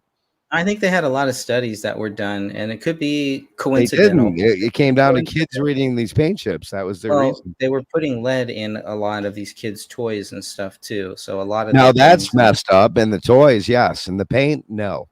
But they started seeing a rise. I remember this study. I wish I had the data, but there was a study that I distinctly remember them talking about. I don't know if it was Alex Jones, so consider the source on it. I don't know. There probably was too a study they were put together by probably the same people who didn't want people to use lead paint. Because I've talked to some people who live in older houses who have lead paint. They can't get 5G, meaning it can't penetrate. So all these harmful rays going out here, the people we're conspiracy theorists were talking about. Yeah, well, the whole chemtrails going on and the 5G and all these crazy frequencies, they can't get through lead paint. But I'd be willing to look into it further if there's other, harmful aspects of it. Lead I would not think is something safe. Lead is in pencils, though. It's in every school. I mean, every child uses it. Every person in school. I got the pencil I'm using right here has lead in it. It's minimal, but it makes sense, though, doesn't it? That they would get rid of it because it would block these harmful frequencies. The powers that be, the NWO, the big bad daddies on top of the world. The rulers of this world, not the rulers of the entire universe, but the rulers of this world. Yeah, I don't know. I have to look more into that to see about that. I looked into it enough that I'm getting some lead paint in my house. I'm gonna put a certain color. I'm gonna put a blue roof too on. That's pretty cool. That may knock a couple planes out of the sky. You look into that, though. Biden even talked about it. The direct energy weapons, was it Hawaii? And the ones that had blue roofs, they freaking untouched. And there was others of this in Australia and other countries where they had blue roofs and nothing. Yeah, they were cool. No problem. Red. What's up with the blue? Is it take the blue pill? We're taking the red pill. We ain't gonna blue. I take the red pill. I will not have a blue roof. Team blue. Yeah, I will have a blue roof though. It kind of makes sense in a weird way. Can't hurt, I guess. Well, let me go back. You go ahead. No, I want to finish this Mason Hendricks thing. But if you got something to queue up, throw it in the. No, go. No, go. So that Mason Hendricks, this is one of the first times that we are hearing about this pack theory. And the pack theory is going to be a big part of what Sean Wright is going to try to tell us later. And it's going to be a big part of the gray state of Eric Nelson's sloppumentary, A Gray State. According to Kamel's sister's friend that we listened to in the full interview, she talks about, there's a whole nother section that's like a 28-minute video there where she talks about Eric Nelson's film and how when Kamel's family saw the final cut, their final cut of Eric Nelson's film, it made this pack theory. They were trying to push the pack theory that Kamel went crazy and was a part of this thing. So that's why you do not see Kamel's family in this film. They were all supposed to be in it, and that didn't happen because of how bad Eric Nelson's film was and how it was trying to make this pack theory that not only was David guilty, but that his wife was also guilty too.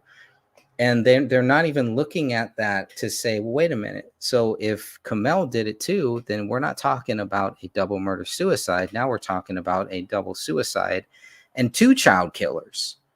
That's what they were trying to throw this out. Sean Wright is going to tell me that in these text messages, he's going to say that David and Kamel went out on their own terms. But this was one of the first hints that we got at that, where Mason Hendricks, and this is what stuck out to me with Mason, was that he would be so bold as to say he honestly thinks that this may have been a joint decision.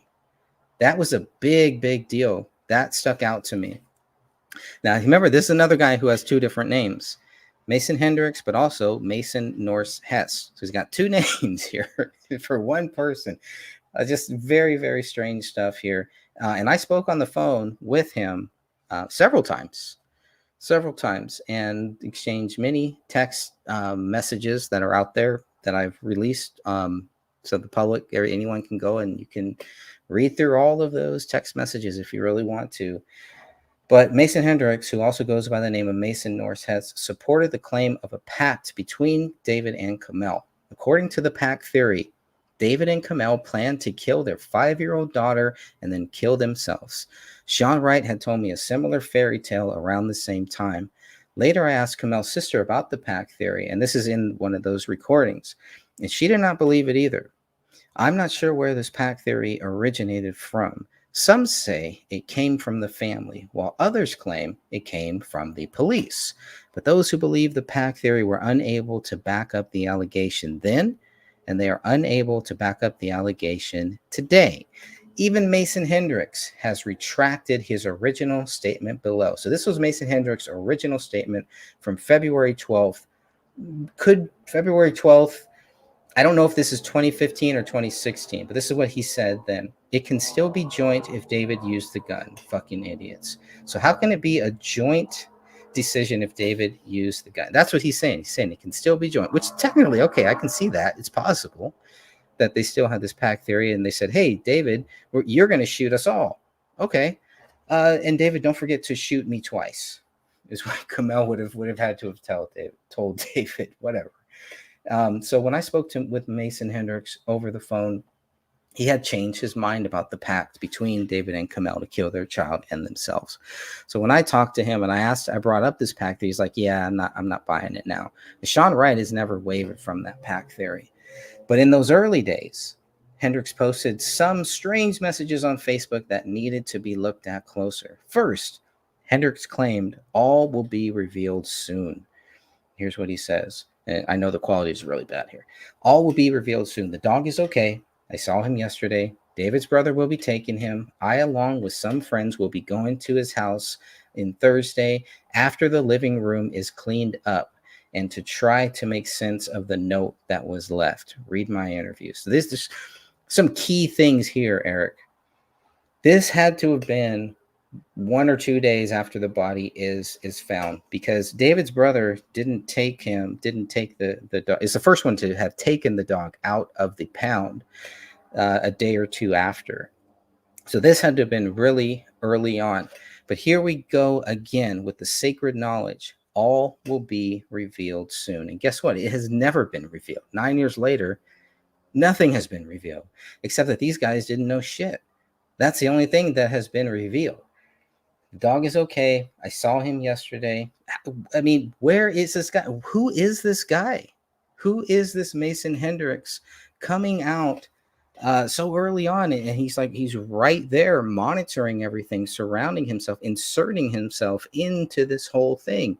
When this is another guy, and Mason Hendricks even told me this, that David Crowley was distancing himself from him. He can't even respect the dead. David wanted to distance himself from Mason Hendricks. Mason Hendricks is one of the last people to show up at David Crowley's house, unannounced. He admits this. So let me go back here. So he says, I, along with some of the friends, will be going to the house in Thursday after the living room is cleaned up. But we know that there were people, we know that he was there on January 19th. He has admitted this, to being there on January 19th. So the bodies were found. I'm going to have to pull up my calendar here and go back all the way to 2015 here.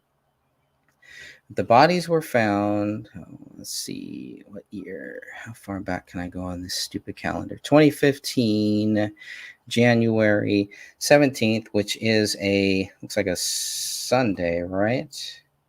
Sunday or Saturday, is that right?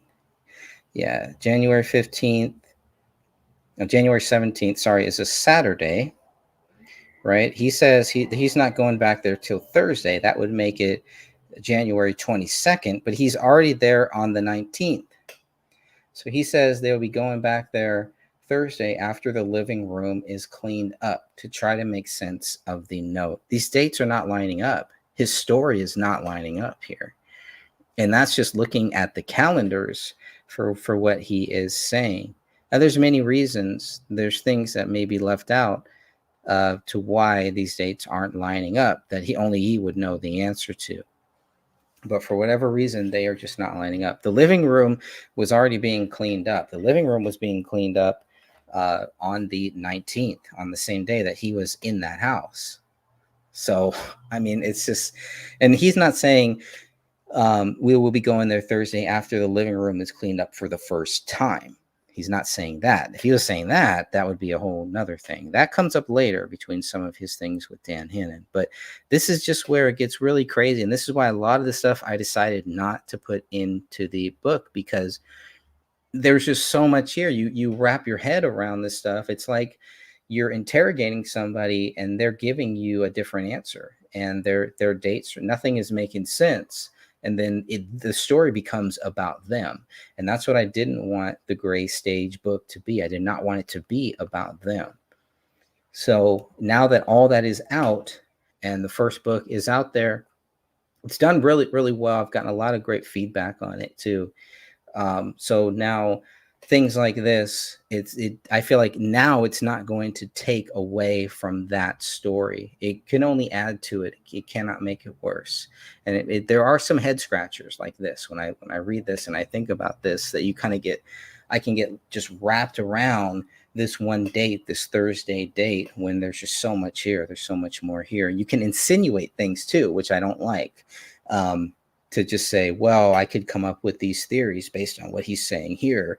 Doesn't make it right. And that's another thing that I don't want people to do, is just to jump the gun and to say, oh, he got the date wrong, so he must be involved or something like that. I don't believe that, and I really don't believe any of these Gray State goons are really involved in anything except for just being idiots for the cover up, whether they knowingly were involved in the cover up or whether they were just idiots and just were participating in covering this stuff up without even knowing it, because that's how dumb they are. I can't really say.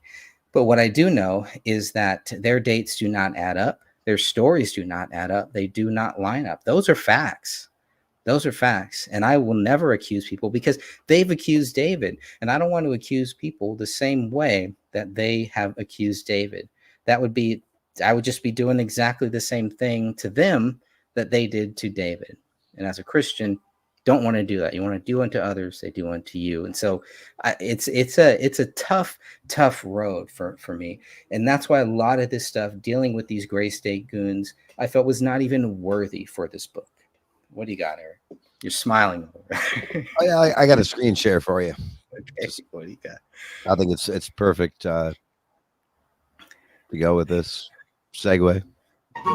Theology professor at the Catholic school I went to was a guy named Riley, last name, and he had been drafted by He's reading out the teleprompter. Right? Is this the one where he says pause? No, that's a different one. There's so my many. Yeah, this is Riley, last name. we'll play Here it. you are, sir. We'll play it twice. This video, I'm gonna. my theology professor at the Catholic school I went to was a guy named Riley, last name. And he had been drafted by the Green Bay Packers. That's hilarious. Why not? Here you are, sir. Oh, this is gonna get me banned. So- Don't play Saturday Night Live, please. They're pretty good. Oh, well, that gets you. That'll get me anything. My, And Gotcha. there's- yeah. my, There you go. We'll do another Biden then, shall we? my theology professor at the Catholic school I went to was a guy named Riley, last name. And he had been drafted by the Oh, I have two of them. It's a Apparently. different angle. I'm not a widow, okay? I am divorced. I'm an independent woman in the prime of my life. At 35 and alone, I run train on chicks like you. Transgender boys who might not have their own money to go buy tampons, if they're provided free in the bathroom, it's a huge plus. Men do not menstruate. Only women menstruate. Now, you can call yourself Cis men whatever you don't want. menstruate, but trans men do menstruate. No, Same they as don't. non-binary people. Only women. Menstruating is not exclusive Yes, to it cis is. women. No, it's not. Yes, it is. So explain You're- to me as you're- to why my Look at this dude's fucking. It's ma'am. Look at his fucking crazy eyes, bro. If you are, menstruated at if some your point. chromosomes are XX and you're young, you menstruate. If you're XY, you don't. Correct, but what about trans men and non-binary? They're We're not men. excluding a whole group of They're people. women who dressed menstruate. as men. You're not a man. You can pretend to be a man, and that's okay. That's perfectly fine. Live your life. Tell me what a man is. Well, what's a man to you? You define a man for me. You have chromosomes that are X and Y. That's what a man is. So why are we just looking at the I mean, is there any other? Greg, is there anything else need to be said? the science of this as an The example? science. When we've learned sex and gender identity are they're completely different things. Bullshit. They're not completely different. They are things. completely different. Completely different words. And sex is what you're born with. Different words. I like that. Sexual reproductive organs you have. Gender is what you identify with. They're two completely Well, I don't different accept that things. distinction. You have to argue for it. You're just giving a conclusion. You're Right. just making it up. Yeah. I told you I'm not a widow. That's what they were doing with Crowley. They were just making it up. Just making it up. Hey, I want to play some more of this. I'm gonna go. I'm just gonna take a quick short recess, but I did want to play this. This is going into Eric Nelson's film by the same person. You can count the you knows and all that here, but I want to just play a few minutes, about 3 or 4 minutes of this. Then we shall return here. Yeah. Then I'm gonna be back with a clip of Joe Biden crapping his pants live. Seriously, can't make this shit up, folks. Can't make this shit up. Can't make it up. Wish I could. Can't. Which there was no pun intended when he said shit, by the way. But here we go.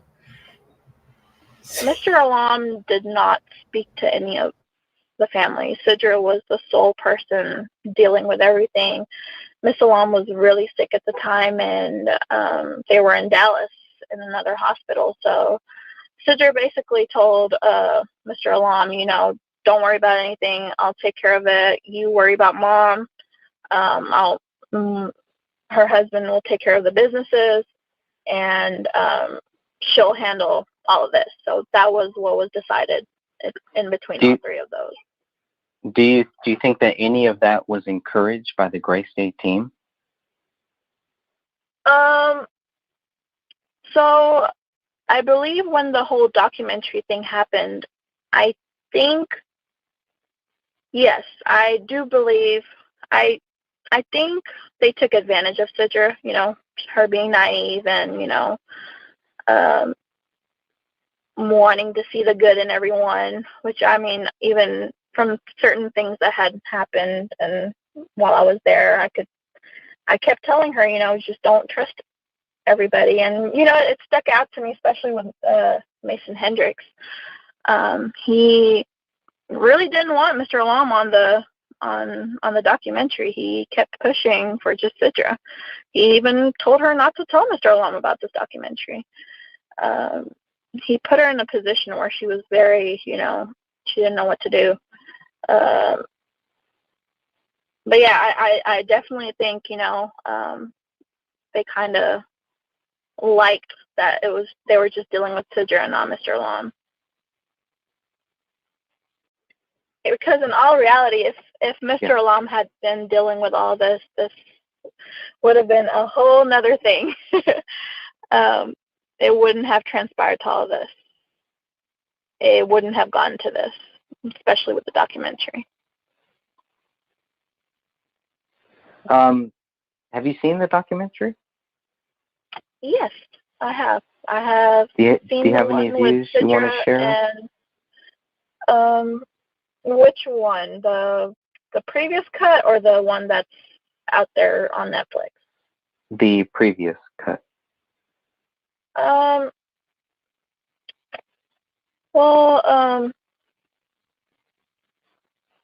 what could I say about that? They picked and choose what they wanted to put in there, obviously. They did a lot of editing. They just took out some words that Sidra had said and Mr. Alam had said. But the things that should have been there weren't on there that they really wanted on there. When you're comparing the two versions, is the narrative a lot different?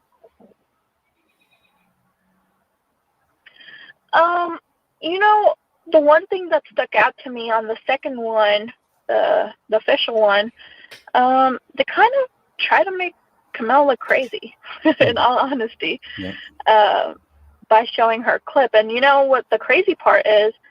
Mr. Alam had never seen that footage till the day it got released, so that was the shitty part. That's what I wanted you to hear. Really? Yeah. We had never seen the footage, and that is why he was so upset that Isn't that crazy? that's his daughter, out there looking crazy, and that's not something they even asked for permission. So, Eric Nelson definitely had an agenda on what he wanted to show. Now we see some of that in the final version, where the demon where they're trying to make Kamel look crazy. We do see that. Some of that does make it into the final version, and I think just that would have pissed them off. If I was a family member, that would have pissed me off. Everything that happened after David's death could have brought all of these families together to unify against us, actually separated all of them, and a lot of them. It's quite disingenuous to discount all that. Yeah. And the whole demon thing, I mean, I have a chapter on that too, a very small chapter, but I do believe there was some type of there's a paranormal aspect to this case. I truly believe that is accurate. And Eric Nelson's film, because he has the footage, he has some of the footage of that. There's more footage out there. There's more things out there. I do believe there is some type of paranormal activity, something. Can't put my hand on what exactly was going on there, but there was something very weird. I don't know if they opened up doors that they shouldn't have, or whatever it was, or how relevant it is to the actual murders. I don't believe a demon was CERN fired up that night. I mean, something was. You never know. It's something, Really don't. something very, very strange was happening. And that's another aspect that makes this case just one of the most strangest cases that I've ever seen. And not just the deaths. The deaths are strange enough, but everything that happened after the deaths is just as strange, if not even more strange. It's Like crazy. Handy Sook, but I digress. We ain't gonna talk about Dad. You could I probably say talk about Handy Sook. your. That's how much we can't talk about Dad. I don't know. They eased up a little bit on that. I don't know. I can't really speak on that one, but I did want to play that just little spot there for you, just because I don't know if you've ever heard that or not. I have But not. that's some public data there that Eric Nelson or nobody else has ever come out to say, oh no, this That's some great person was clips. wrong on there.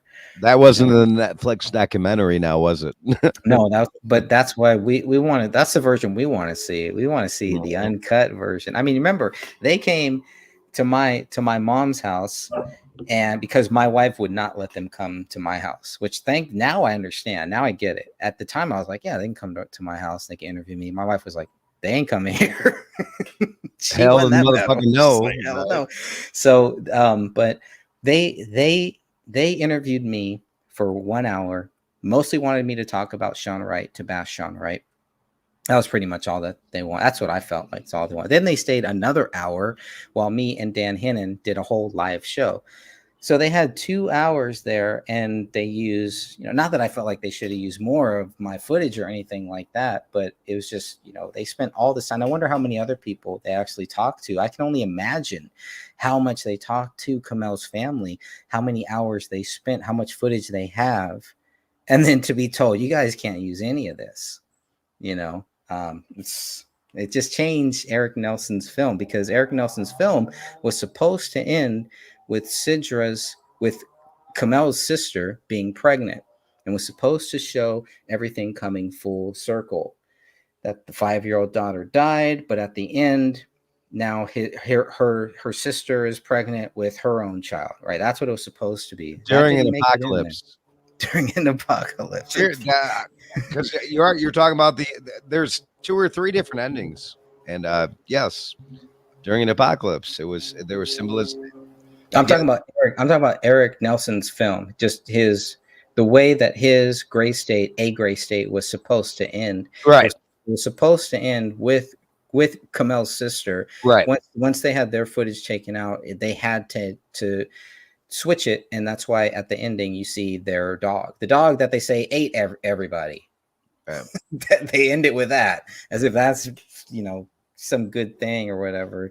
Because the dog's journey goes full circle, because where they show the dog at the end is where the dog was born. So the dog goes home back to where it was born. So I get that. It's not made clear because nobody knows that when they're watching this. They have no idea, why are we showing this dog that ate all of the bodies that was in the house? The dog has PTSD for sure. Yeah, and they're showing the dog like just none of it made sense. It just felt like they had to get this out there. And Dan Hinnon has done some great videos on this, where he's like, look, this looks like a CIA plot, a CIA program. They had to get this out there. Well, it was how quickly they got it out there. They got everything, like they freaking like it's a JFK it was a freaking murder homicide, like just like that, even before the coroner had a chance to say a word. And it was over in 24 within 24 hours. It was over. Just like Handy Sook, man. Yeah, same thing. It's crazy. It is so crazy. But I do want to say hi to, I think we said hi to Damien. Hope Damien's still here. Say hi to I Am the Light. Thank you for joining us. And of course to Auntie Panda. I clicked on the replay on notification. It says it was blocked because of the copyright from Annie. Yeah, they're doing that now. They found me. They found me. I don't know how. If you've seen Back to the Future, they found me. I don't know how, but they found me. They finally did find me. He had that Spitfire guy on. He was talking about how the lead investigator at Handy Sook, Sheriff Vance, the lead investigator, was found unalive the week after Handy Sook. But nothing to see here, folks. This goes back to when you were booted from Revolution Radio. Shut him down. What did she say? Take him off. Take him off. This is a left-right paradigm show. How dare he fall off that paradigm. Yeah, you really triggered some people there. Those people I you were mean, talking to, they're like, you know what really "Shut did it, him up." Greg? Do you really want to know what really did it? Is that I would go I on do. after my show. You I do you I would would do go on to exactly what like you're doing on TikTok right now, is what you're saying. there was a late night like they called it like the elders council or something, and they would talk about like The frickin' elders current events or geoengineering or whatnot. So I would go on there and it just blow them up. well, it was hard to censor myself because they weren't talking from anything other than like Google articles. It was hard to do. It was, so that's I wasn't trying to be. My intention was never to be mean. It was just to freaking hit him with take a shot, folks. Hit him with some facts. That was just one of the funniest audio clips I've ever heard you play. I think it was maybe Willow or whoever it was. She got more triggered than any of your fan club ever got triggered. It's like which one? Was it Willow? Whoever was running the Revolution Radio. There was one clip that you played this one time where it's you and two. Oh, that was the owner. That was Nighthawk, not Willow. Yeah. Okay. But there was a guy and a girl, and the girl starts flipping out. She's like, "Shut him down!" Yeah, that was the owner. They just like, man, you're done. Yep, that was it. Yep, there's still homies I talk to every now and then from that station, but they're not tight like you and I because they're terrified to even have me on the show with them. I know. I'm gonna have you on Spitfire soon. I'm gonna do it. I'm gonna have you on Revolution. I'm like, really? You're gonna do that? All right. I'm waiting still. It ain't gonna happen. See, Eric was getting canceled before it was cool. Dude, he's like, what's that guy? All right. Nighthawk. If Nighthawk still was running that station, I'd be like vice president. Yeah. Because that dude was cool. Him and I butted heads and he came to me and freaking broke bread, made peace. And that was 2.5 years, I think I was on there. That's what Nighthawk men passed do. away and the whole station went to shit. That's what real men do. Not these women who think they're men. Right. Be a man. Hey man, women, there's my be wife a man. Tell the owner to fuck off. Be a man. I'll tell you, my wife is a very strong woman. There are strong women out there. They don't need to be compared to men. Men and women are different. Right. There's strong men, there's strong women out there. There's nothing wrong with that. I love a strong woman. No problem with that. Yeah. Why would you? Well, I mean, that's what who's it's all claiming. That's what, who is claiming copyright? Did the family sell the right? No, ANE has been blocking it. They will block because I have shared the full length film, Eric Nelson's full length film, and they have blocked that too. Yeah, it's still out there. Different version of the music in the Gray Stage. The Gray State movie, and that would get nuked. What's crazy is all I played was the trailer. I didn't play the film. The trailer is part of a 20-minute compilation video that I did, and they finally went after that. They've been trying to go after it. And we'll keep playing it, and we'll remix it, and we'll keep playing it, and blow our stations up. We'll make another station, and we will keep playing that trailer. Yeah, and it's not like trailer to the greatest movie that mankind is probably ever going to see, and they never got to see it.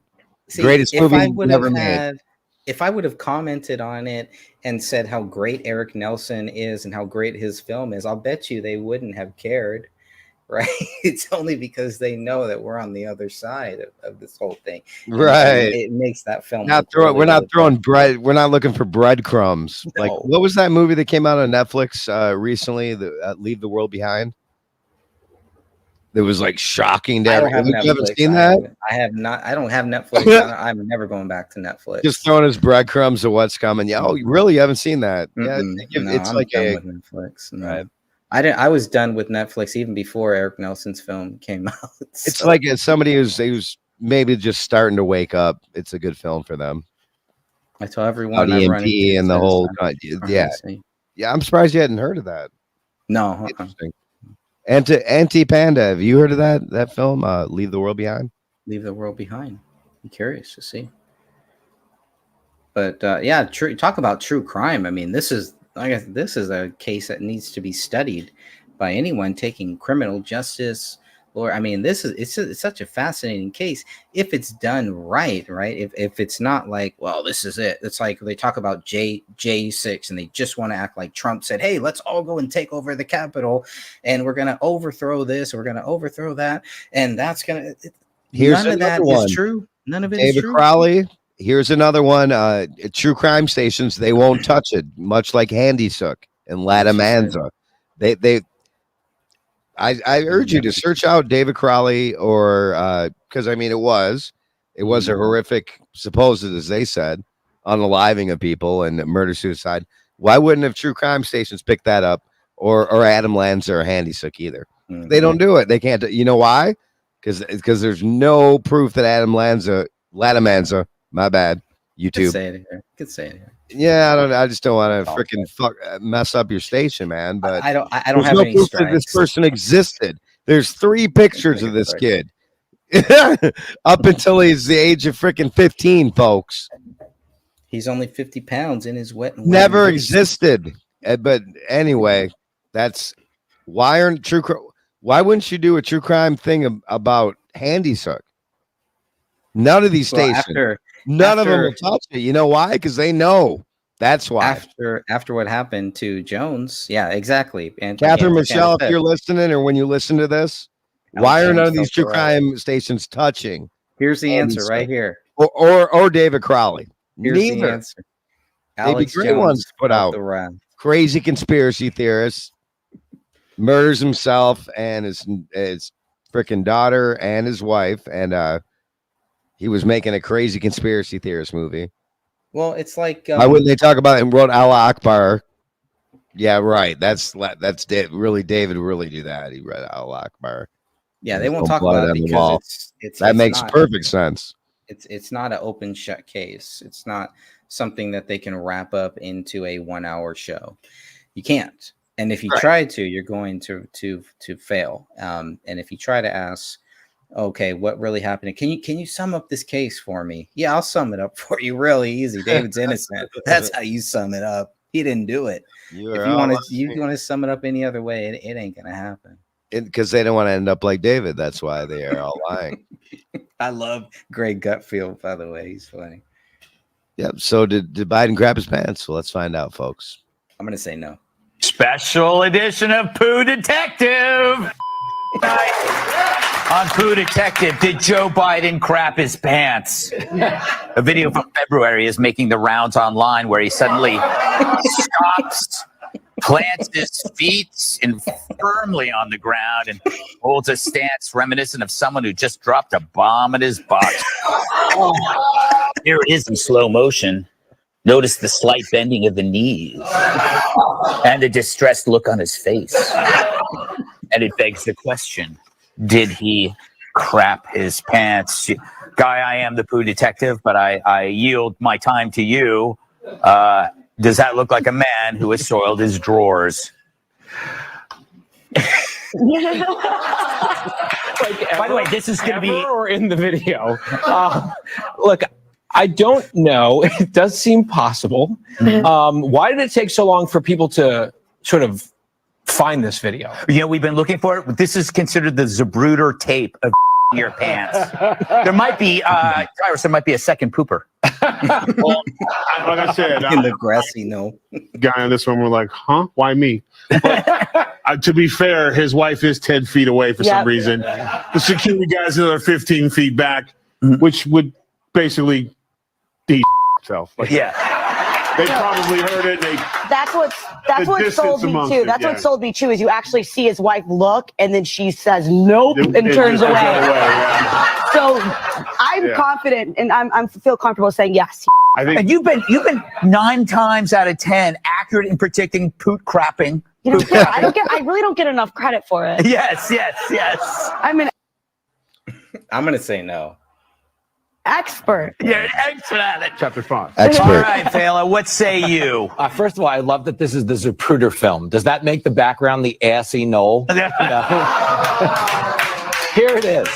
This breaks my heart as an American. Like, I'm a patriot. I grew up in Levittown. All right, nobody cares. GIs returning home from the war. I really don't want this. No, the answer is no. Leader of the free world, folks. It did not happen. What he's doing is he's taking questions and he's listening to a question and he's like, He might have probably cracked, so we don't know. I mean, I can't prove it. Could be on film or not, probably. Look, no one has proved it. Until it's proven, he's innocent until proven guilty. You go, Biden. I'm with you. Leader of the free world. You keep crapping it up. And other countries are seeing this as our president right now.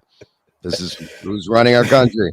Thank you. Dudes running around chopping their dicks off and that may be a good way to craziness, man. We're end this. USA #1. Let's go about 10 more minutes if you got it, and then yeah, man. I have a breaking news to announce about the What do you newest COVID-19 variant that's coming out now. Let's hear it. It's gonna be after this. Let me look it over and make sure it's legit. Okay. It could have come from a flat earther, you never know. Could have come from Crip Rick, I think. That's Trust but verify. Got to make sure it's authentic.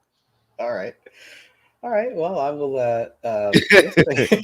Nothing worse than getting caught with your dick in your hands. Oh, there's something worse. There's a few worse things I can think of, but until then, let me go back and read a little bit more about another guy who got caught crap in the pants. Maybe not. Maybe more metaphorically, as we would say. But Mason Hendricks, he was quoted in several early media reports. And who was this guy? I asked myself. Why is he so certain David is guilty? What does Hendricks know that we don't? Once he stated all would be revealed soon, I was more curious about his motives. Hendricks was basically saying the same thing Sean Wright was. What the hell was the all that was going to be revealed soon anyway? Exactly. Well, it all that was going to be revealed is they were going to reveal why David was guilty. That was the plan. Right, but it was never revealed. No, it was never revealed.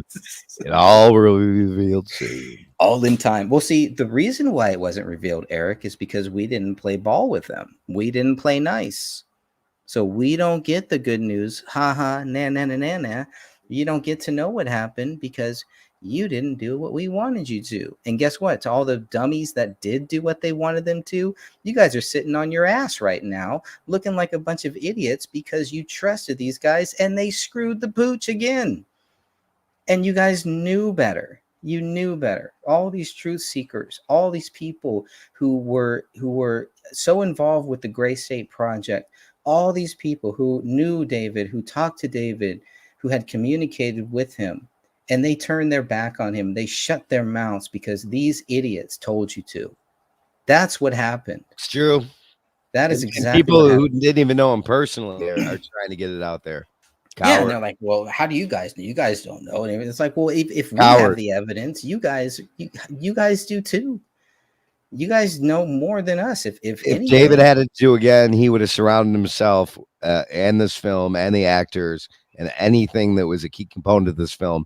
He would have surrounded himself with his brothers and the people that he went to war with, people that he considered as true, which is what he was doing at the very end.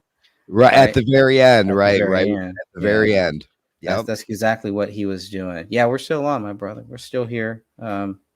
Eric's keeping us going with his investigation, the poop pants investigation. Now we don't know. We don't know. We don't know. We don't know what goes on behind those closed White House doors. How can you prove it? Prove Biden's there and prove his white privilege. What's with all these left libtards about the white privilege?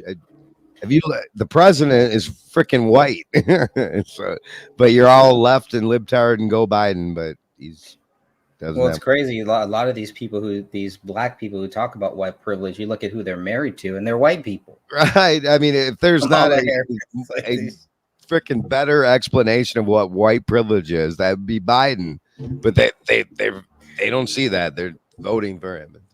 Biden is the ultimate of the white privilege type people, folks. I'm going to be shocked at I understand the character and the people that are going to vote for him. I really understand it.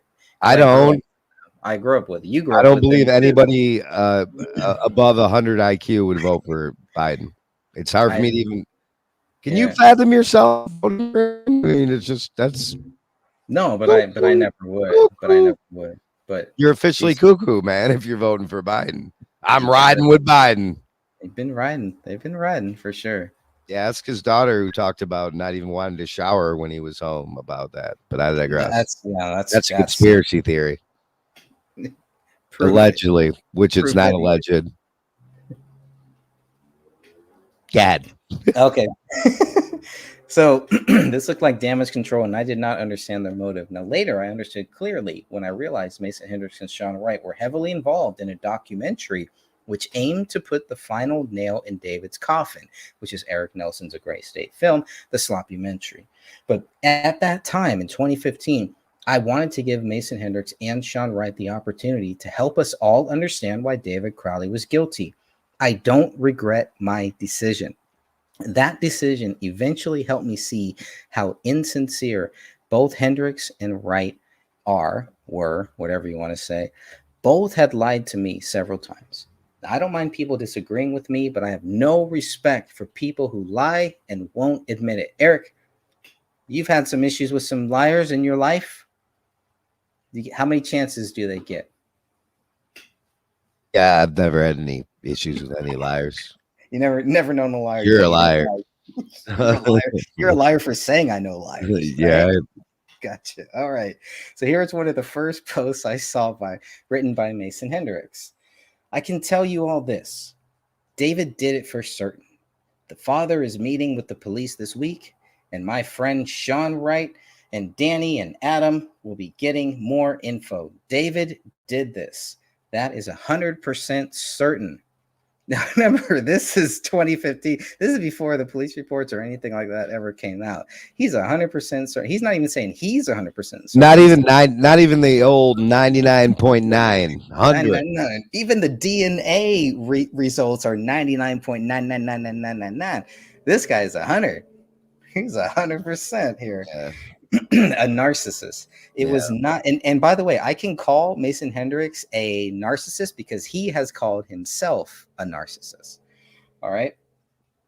It was not the Illuminati or anti-government cover-up. It drives myself and his close friends nuts to hear people speculate like this. No details need to be shared. There was no force. They all went together. It's terrible, but poetic. The whole thing is terrible, and his brother Dan and I and our amazing friend Danny will be meeting with Kamel's sister soon to help her go through all of her sister's stuff.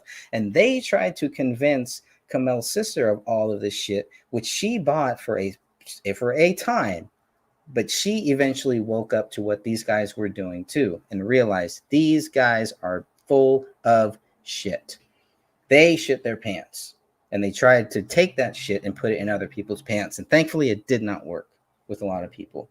And if it did, those people took out, they went to the laundry, they cleaned their pants, and they felt better afterwards, just like we all did, getting rid of these Gray State goons and getting them out of our lives.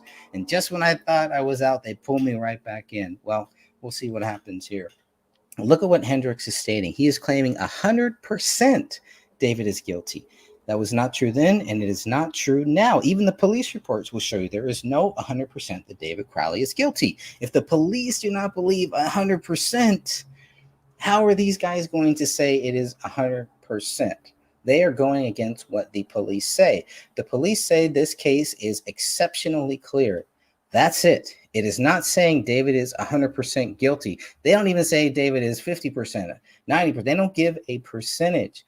They say this case is exceptionally cleared. Exceptionally cleared, according to the cops, mean that this is just since David is dead, they have to rule it exceptionally clear. Yeah, I was close with him. I was making a movie with him. He was a great guy. We got along real good. Yeah, for sure. Now I think he's a psychopath who unalived his entire family and himself.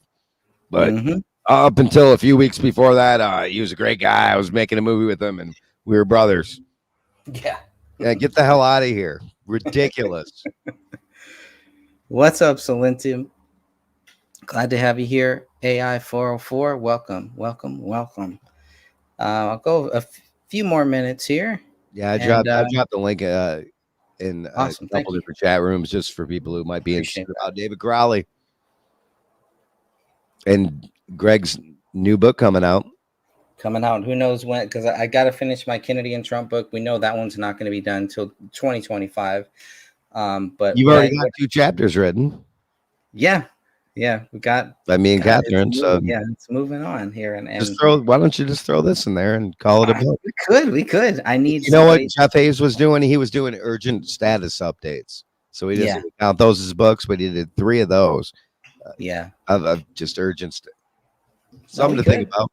Yep. No, we could. I would need your and Catherine's help to kind of get that, to push it along. Maybe get some proofing done. And we're both. I can probably speak for Catherine too, and say we're more than happy to help push that. Awesome. Push that shit out. All right. Well, we have it on record now, so I'm recruiting Eric because I'm only 10 pages in. I know this is like 50 pages here, so definitely. And this is just this one chapter that I have here. So maybe we do have enough to get something out, sooner. I'd love to have something out in January of 2025. It will be 10 years. So if we can get something out at least by then, published, ready to go, t-shirts, maybe some leggings and all that good stuff, we'll be right on track. I think a couple mankinis in the works.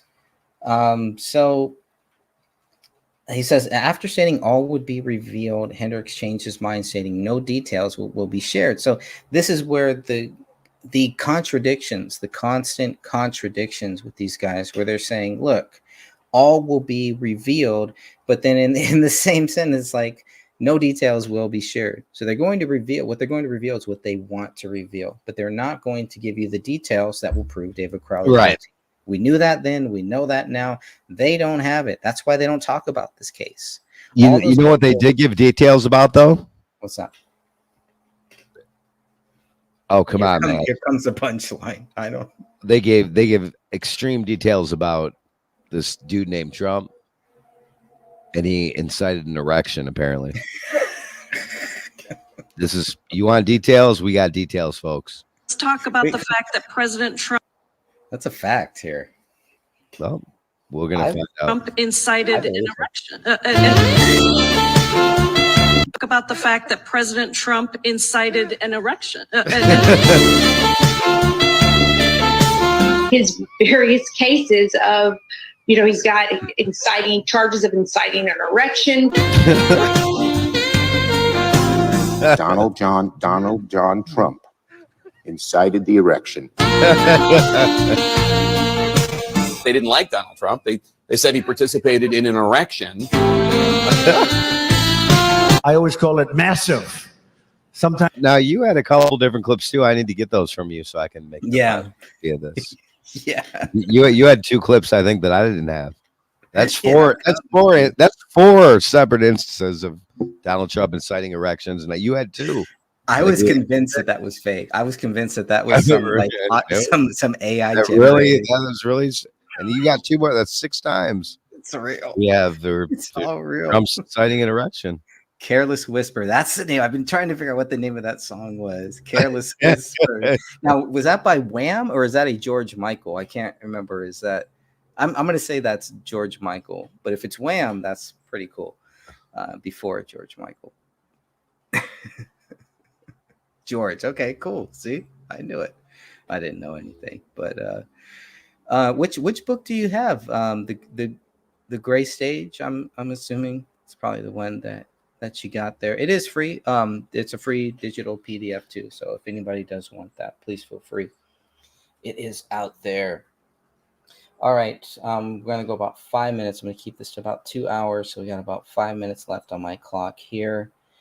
I'll read through just a little bit more. Let's see how far we can get with this Mason Hendrick. I mean, a lot of this stuff I had originally wanted to put in the first book, and it's just like, no, it's going to make it about these guys. The story is about David. The story is about how we know David is innocent. And I wanted to keep the first book to that. And so when the idea of a second book kind of came up, or a compilation, because I love the old school compilations that they used to have for every movie. Basically, a movie soundtrack back in our day, Eric, was a compilation, and they would have some great artists on there, and everybody would have their own song, and it would all have to tie in to the actual movie. And that's all that I wanted the compilation book to really do. So I didn't realize my chapter was going to be 50 Hey, pages. Greg's just trying to get through this without trying to incite any erections. I think is what he's trying to say, folks. I will do my best.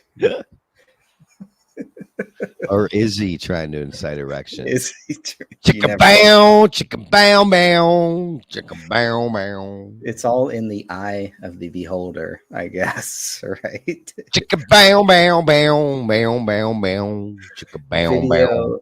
The video I linked. I can't remember the video.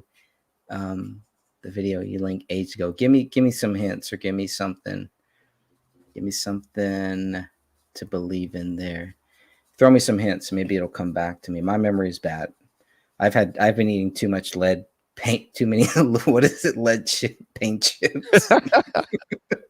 My memory is terrible.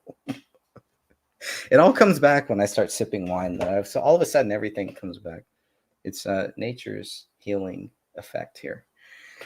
Okay, so after he says no details will be shared, they all went together. It's terrible but poetic. That really made me question who this guy was and what his motive was for posting such ridiculous and irresponsible comments. But he didn't stop there. Mason Hendricks ain't going to stop there. No. While looking for evidence of David planning for the future, Hendricks provided one of the first examples. I talked to him after the Thanksgiving holiday about a big push with Gray State, or the real Gray State is what he called it, and asked me if I was in till the end. We talked about working out and how great Kamel was for putting up with his dreams and backing him up on all that he did and believed in. This is so terrible, and it doesn't make sense.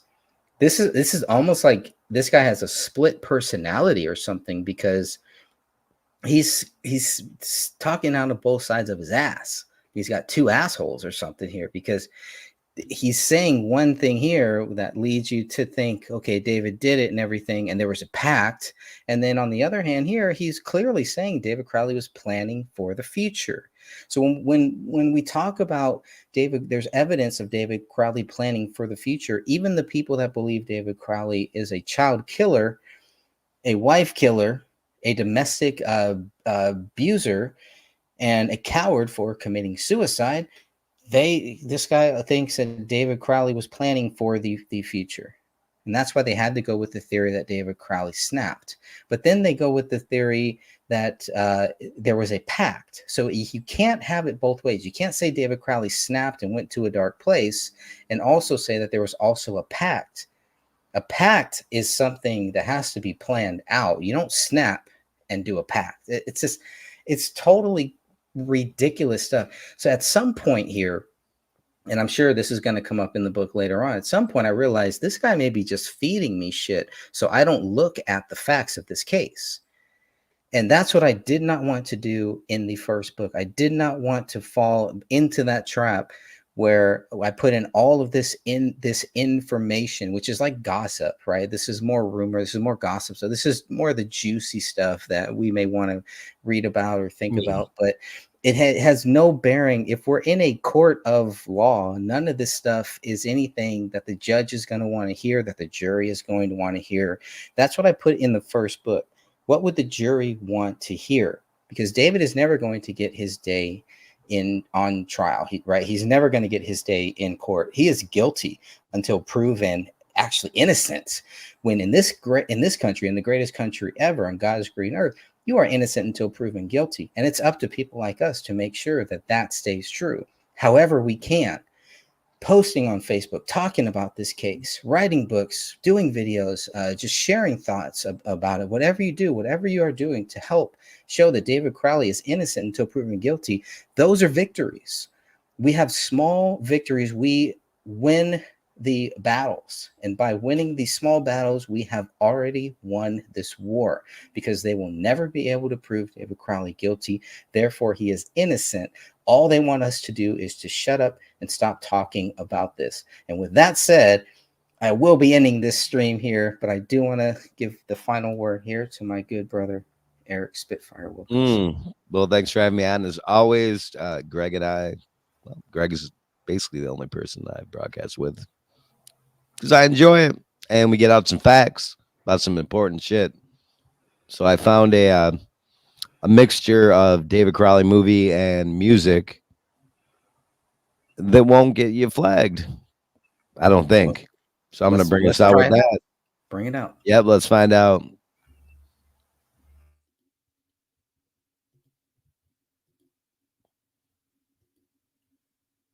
We're still FOF.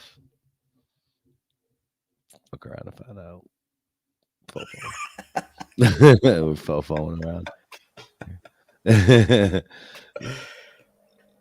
All right, here you go. All right. It's back to me. Welcome to the resistance.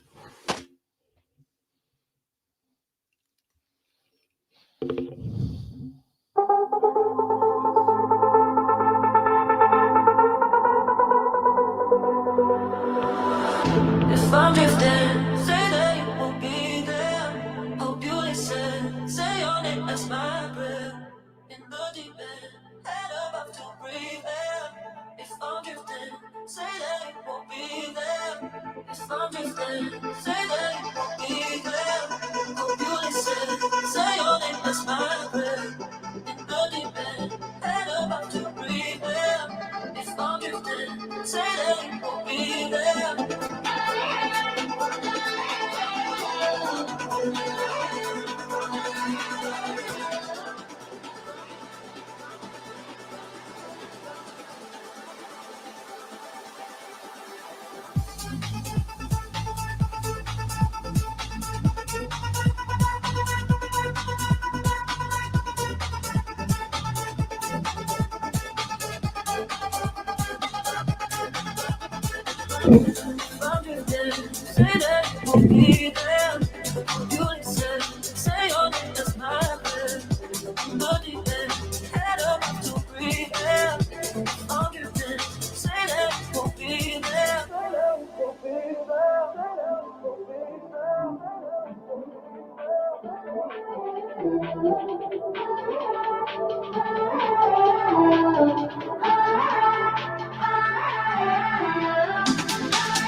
Okay, continuing on. I'm going to get right back into this. Let's keep reading through this book, this future book, hopefully, that will make this happen. So here's where we are right now. Mason Norris Hess.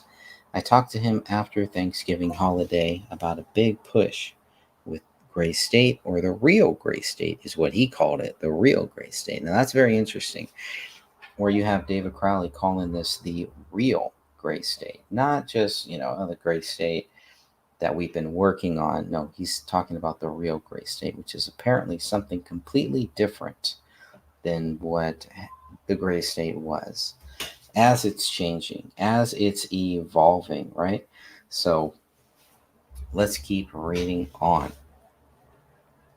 So he asked me if I was in it till the end. We talked about working out and how great Kamel was for putting up with his dreams. See, and another thing, for putting up with him as if she was not a part of this whole thing, not a part of this. She was just putting up with it.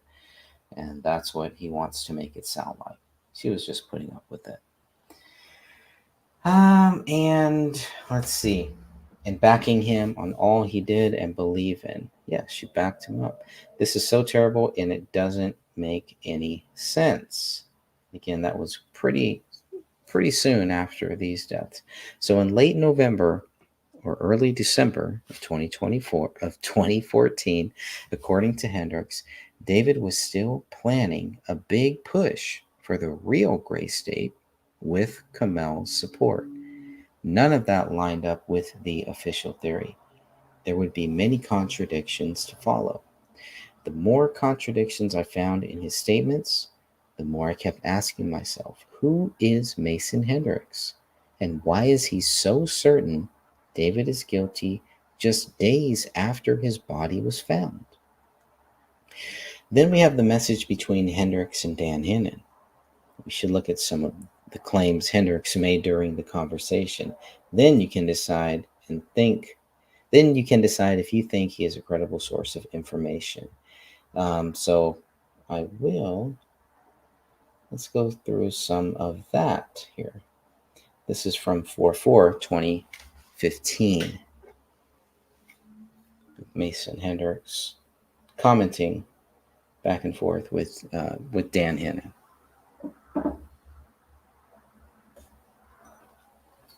From time to time, I pop in and read the posts, and well, Joe Segura is the closest one to getting it. The reason no one talks or writes to any of you is because you won't believe the truth. And the truth is David killed his family and himself. He was ID'd by his tattoos and DNA, and the same for Kamel. Palaio destroyed David's body. The case is closed as far as who did the murders, but is ongoing because of what the notes said, and there is more terabytes of video and files than you can imagine for the police to go through. You nor anyone will ever know what the notes said, which is complete and utter lies, because we know what the notes said. And here we have again the secret information, the Masonic logic to this, not the Masonic logic, but the Mason logic to this, the Freemason logic to this, the secret knowledge, sacred knowledge that they want to keep, to act like they know it, they got it all figured out. You don't understand it because you don't know it, and that's it. Well, we got the same knowledge that they had about this case, and we can clearly understand they're full of crap. David Crowley did not do this, and there is no evidence to prove that he did. It was his handwriting. I know your conspiracy theory side will not believe this, but he did do this. So again, he's constantly telling Dan Hinnon, David Crowley did this. Mason Hendricks wants Dan Hinnon desperately to believe David Crowley did this. And he thinks that if he just keeps repeating the same thing, that it's not insanity. Just repeating it, that somehow that will force people to believe that what he's saying is real. But the real question is, does he really believe what he's saying? That's a question that I have. It was his handwriting. So he's basing it all on the handwriting. The handwriting would not prove murder. The handwriting does not put the gun in David's hand. It just doesn't. It doesn't help any of the DNA evidence that shows why David is innocent. So if he's saying it is the handwriting, that makes absolutely no sense to me, at least. And the note. So you will never know what the note said. So it changes back and forth from notes to note. But here he's talking about, because he mentions handwriting in the next sentence, I believe he's talking about the handwritten note. Not the note that is on the laptop, and not what some may consider the note, the writing, the blood writing on the wall. Let me continue on here with what he is saying. I know your conspiracy theory side will not believe this, but he did do this. At some point, Danny Mason will release a statement pertaining to Gray State. Dan Crowley will not talk about this with people because he is sick of it. He is sick of people looking at him and seeing his brother who murdered his family. I'm giving you info so you can stop wasting time on this. I'm guessing you will be screenshotting this and posting what I wrote you. But if you want more information, you won't do that. So here again, it's the bargaining chips. And here again is the fishing expedition. I'm going to feed you information, but this is information for you, Dan. It's not information to be shared with other people. It's not information the public needs to know. And that doesn't sound like somebody who is trying to be transparent or somebody who is trying to be truthful about everything that is happening here, or even someone who is willing to admit that they might be wrong about their theory about David Crowley. This sounds like a narcissist, which again, Mason Hendricks has already said that he is a narcissist. He calls himself that. He does make the claim that David is a bigger narcissist than he is, but takes one to know one, I guess is what he's saying. But this statement is one of the biggest eyebrow-raising statements for Mason Hendricks, and really does him in to show how shameful of a person this is, and how inaccurate he is and how his story does not line up with the evidence, does not line up with the DNA, the handwritten analysis. It doesn't line up with any of the conclusions that the police come to, other than David did it because they can't prove anybody else did. But it doesn't show, okay, the handwritten notes, or that because it was David's handwriting on that notepad, that somehow that proves David Crowley is guilty. It's very, very far-fetched. But it's another thing because he wants to make sure to say that you won't know what that note says. So that's where he goes. So let me jump right back into this. Okay, so the brother is a victim. He won't talk to anybody. He's sick of people looking at him. Hendricks wants to give Dan Hennon the information, but if Dan Hennon posts this and shares this, then Mason Hendricks won't give him more information. So what does that say again? So he says, you can paraphrase and say you talk to someone who knows him or whatever, but I'm over getting spammed with death threats and trash talking from people. So again, another victim mentality here. So even though Mason Hendricks is claiming he's getting death threats and trash talking from people, he still wants to make sure that he reaches out to Dan Hennon to try to get Dan Hennon to change course here, to try to get Dan Hennon to and not say that, hey, this is what Mason Hendricks told me. This is what someone who knows David. And we hear that from other people, from other clowns who have fallen for this same trick. They're like, oh, I spoke with somebody who knows David, and this is what they told me here. Because they want the information, they want the dirt. They don't necessarily want the facts. They don't necessarily want to find out what happened. They want an open and shut case so they can move on to some other things too. Not really realizing that type of mentality is not helping anyone. It's not helping anything. You're better off not even looking into it. If you just want to look at a bunch of different cases, solve them, have them figured out, and move on to the next one, you're not helping anybody, not even yourself. Not even yourself. So let's keep reading on here. It's an interesting statement that he's saying, and he's saying, but again, he's playing the victim here, but he still needs to reach out to Dan Hennon for some reason. Because of all this, I have blocked over 300 people on Facebook because I'm sick of being messaged. I can only speak for myself and no one else. So here are a couple of details. David's fingerprints were on the gun. No, they weren't. David left a password list for the authorities, and David did try to kill the dog. Now, where's the evidence that David tried to kill the dog? So this is where they go into misinformation, half truths, trying to put some of those things out there to make people think, hey, yeah, okay, maybe I don't believe everything he's saying, but he makes some good points here. He's got some of the stuff right. Yeah, David left a password, so maybe David did try to kill the dog. They're trying it's a brainwashing technique to try to get you to tie in both of these two things that have nothing to do with each other. There were passwords. David had written passwords left that the police took photos of. Anybody could have gotten those passwords. Anybody could have seen that. It has nothing to do with David trying to kill the dog. Where's the evidence that David tried to kill the dog? Now, Sidra, Kamel's sister, also said something similar, that David was shooting wildly at the dog or something like that. And I believe that's just what she was told too, not necessarily what she knows or anything that is backed up by facts. Now, we're just looking at what do the facts say. So by putting all of this stuff out there, everything that Mason Hendricks is doing is not helping people find the facts. It's actually muddying the waters. It's doing the complete opposite. It's throwing people off of the trail. I'm not saying it's purposely or it's not purposely. I don't know. I don't know what his motives are or why he would say this. Is he that dumb?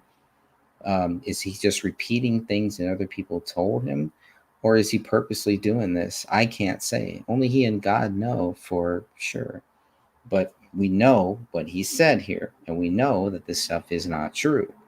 And there's no evidence that David did try to kill the dog. Mason Hendricks goes on, and I'll just go back to read a little bit more. Mason Hendricks goes on to say, the back door that was ajar was open about a centimeter, but there was a door stop at the bottom that prevented from opening more. That is not true either. There was no door stop. There was absolutely no door stop. This just seems like another one of those lies here.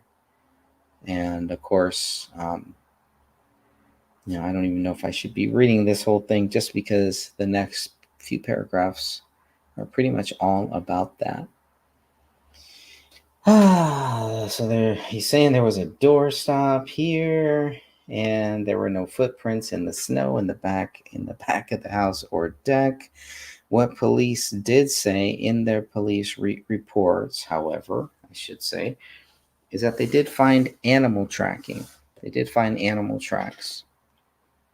And I have heard separately that there may have been other tracks, other human tracks leading away, leading somewhere else. Not verifiable, but we do know that in the police reports, or at least in the documents that we have from the authorities, they found animal tracks in that backyard. So there are some prints there. I'm not saying it's, human.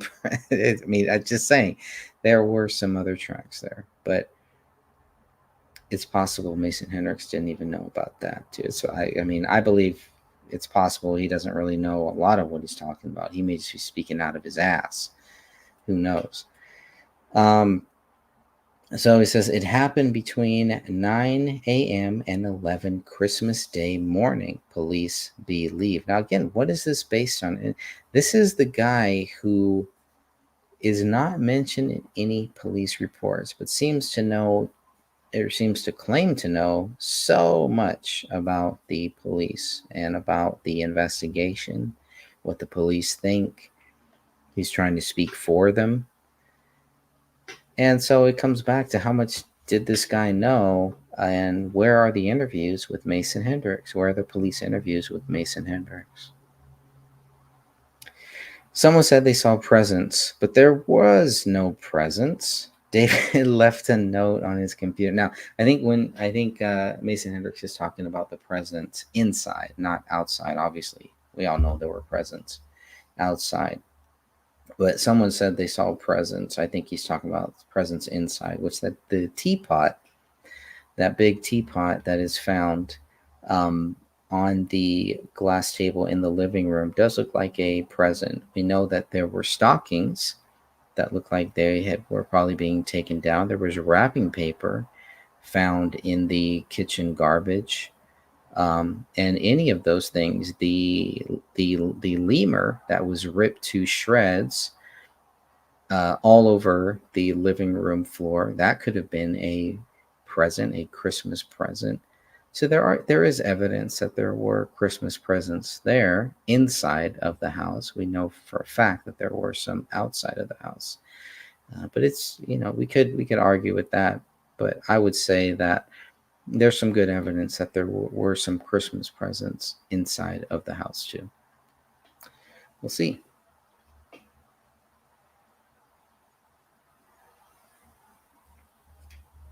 So let's see. David left a note on his computer that said to family, "I loved you all with my heart." It was a little different than what he says here, but we also know that that note on the computer was actually written on December 19th. It was written well before the bodies were found, or well before, if the police really believe David died on Christmas Day or the murders happened on Christmas Day, it's well before that too.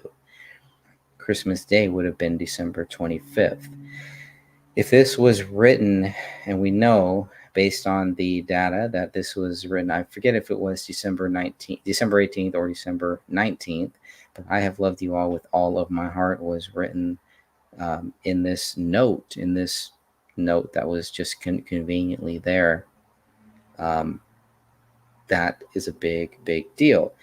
We don't know who it was written for, what it was written for, why it was written for. We can speculate all day long and all summer long. But what we do know is what it says and what the date of it is, what the original date of it is. It was edited, yes. I think it was Hera, right? Was the title at the top. And so again, he's trying to paint this story that is just not adding up. It's not matching up. And even his own story changes from his own mouth here too. But as far as the letter or the written note, the note on the computer, it doesn't have that much value once we realize when it was first written. Let's see. He says, he took the password protection off of his computer. And that's another thing. He leaves a list of passwords for the authorities to find, but takes the password protection off of his computer to make sure that when they enter the house and they swab the computer, if they accidentally touch it or anything, in both rooms, they both wake up. How convenient. This is not evidence of somebody going crazy. Those things are planned. I don't believe they were planned by David, but they have to be something that is planned. Just like editing a typed note on the notepad, on a digital notepad on your computer, those are planned things. These are things that have to be planned out. And the police know this. And I believe Mason Hendricks knows this too. So why is he saying what he's saying? And how much of this is what he truly, really thinks is true? Or not? I don't know. Body parts were all over the house. That's the other thing. Body parts were all over the house. Now, this is a big one. Body parts were all over the house. You've all seen those crime scene photos. You've all seen the same stuff that we've all seen. And do you see body parts all over the house? Of course not. Now, here we get into Ranya's body. The dog left Ranya's body alone. Well, if the dog left Ranya's body alone, then what happened to her arm? How did her rib get fractured if the dog left her body alone? You can see the lies,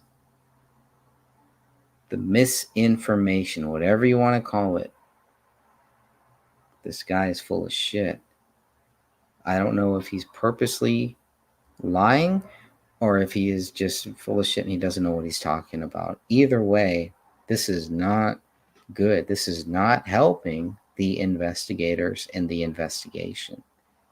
It's doing the complete opposite. If the goal is to confuse, to create more conspiracy theories, Hendricks is doing a pretty good job. If the goal is to feed false information, Hendricks is doing a pretty good job. If the goal is to help people understand what really happened here, he's doing a very, very bad job. He should know better. He should know better. To say that body parts were all over the house is ridiculous. And then to say that the dog left Ronia's body alone is another thing that contradicts what the police reports say, because they credit Ronia's missing arm with the dog. The dog gets credit for all of that.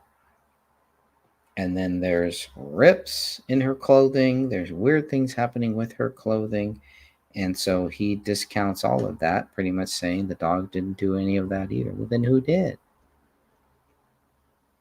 Who did then? Somebody did. Didn't do it on its own. Something happened to her. Something happened to her clothing. Something happened to her arm. Who did that? If it wasn't the dog, who did it? And I'm asking you to not screenshot this. Fuck off. And I'm trusting you to please don't fuck me on this. I just realized the time and I have to go to work. Again, phrase this on your own. So this is what he sent to Dan Hannon. And he's really trying to feed Dan Hannon a line of bullshit. Dan Hannon ain't going to buy this. Nobody would buy this. I wouldn't buy that for $1.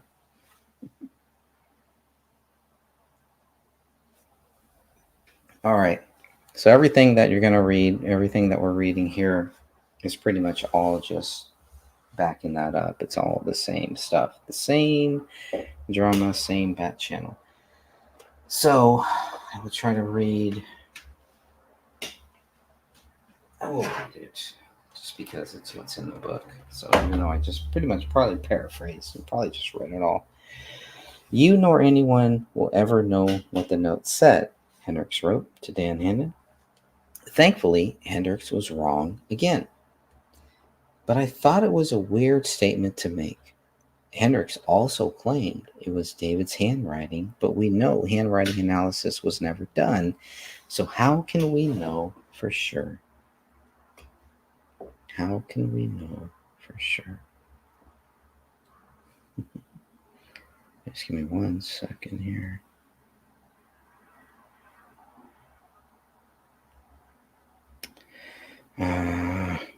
All right.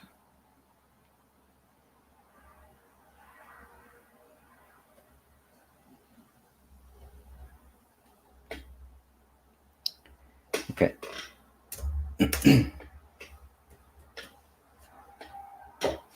How can we know for sure? Okay. Hendricks stated David's fingerprints were on the gun. That's not true. Hendricks claimed David left a password list for authorities. While David did have a password list on the office table, it's not clear if he left it for anyone. It's a password list. Why would Hendricks assume, or how would he know who David left this for? It's a big assumption. And is it necessary? Is it wise? No.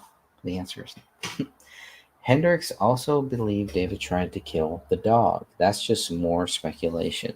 Why would Hendricks say that? Why would Hendricks say that? Who was feeding him that information? So that's that. Let me just do a little editing there. Why would Hendricks say that?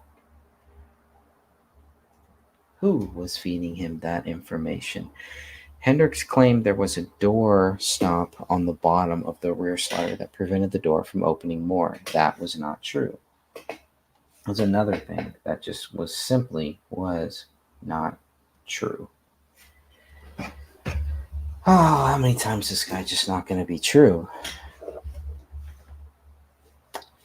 David's fingerprints were on the sliding door, Hendricks told Hennon. Yet that is not mentioned anywhere in the police reports or BCA documents. Hendricks stated police believe the murders happened between 9 a.m. and 11 a.m. on Christmas morning. That's more speculation you won't find in the official documents. Who told Hendricks that? Hendricks stated David's fingerprints were on the computer. BCA results discount that statement. No one knows who wrote on the computer. Hendricks and others can only guess, but remember, your guess is as good as theirs. The claim that body parts were all over the house was a lie, according to official reports. The only body parts at the scene were found in the living room, according to official reports. The dog left Rania's body alone was another lie by Mason Hendricks.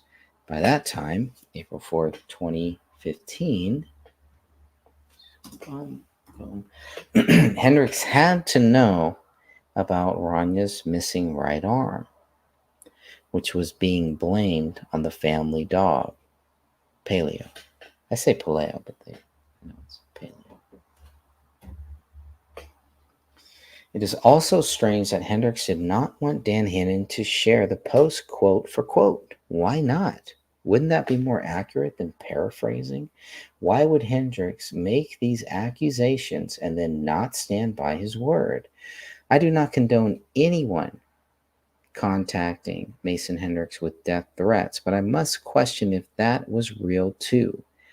As far as the trash talking he received, what did Hendricks expect to happen after spreading so much speculation, misinformation, and disinformation? While chastising many of us who question the official theory, Hendricks and others were creating, supporting, and spreading a narrative that was not based on facts. I noted all his accusations, hoping for the chance to converse with Hendricks myself. I didn't have to wait long. I spoke with Mason Hendricks several times on the phone until I realized he was not being honest with me. Here are some of the notes from the conversations. And I am really strongly considering actually putting as part of this book at the end or somewhere. There we go. Somewhere in this book, I am really thinking about putting the whole conversation, all the text messages back and forth, right in there for everyone to see and decide for themselves what they think is true, what they think is not true. We'll see. We'll see how that works out. All right. Getting back into this. In the beginning, a core group of 6 or 7 people were working on the Gray State project, according to Mason Hendricks. Dan Crowley Jr. worked on the film with David, but Hendricks felt the two brothers could not work together because of how controlling and egotistical David was. Hendricks called himself a narcissist, but claimed David was too, but David was worse, according to Hendricks.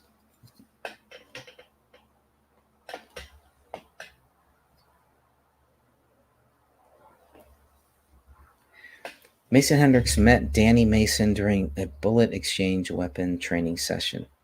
Danny Mason had pretty much no idea what he was doing, Hendricks told me over the phone. Hendricks stated Danny Mason got butthurt when he made the actor look like an ass. Basically, Hendricks was saying Danny Mason didn't know anything about guns. At some point in their relationship, Hendricks found out he and David had a mutual friend in Sean Wright. After David's death, according to Mason Hendricks, Sean found out the hard way it's illegal to not file your income taxes in the state of Minnesota, and now is paying lots and lots of fiat currency-based dollars back to the state of Minnesota. David was so protective of Kamel, said Hendricks, and I would always fuck with him. Hendricks jokingly told David if he ever got sick of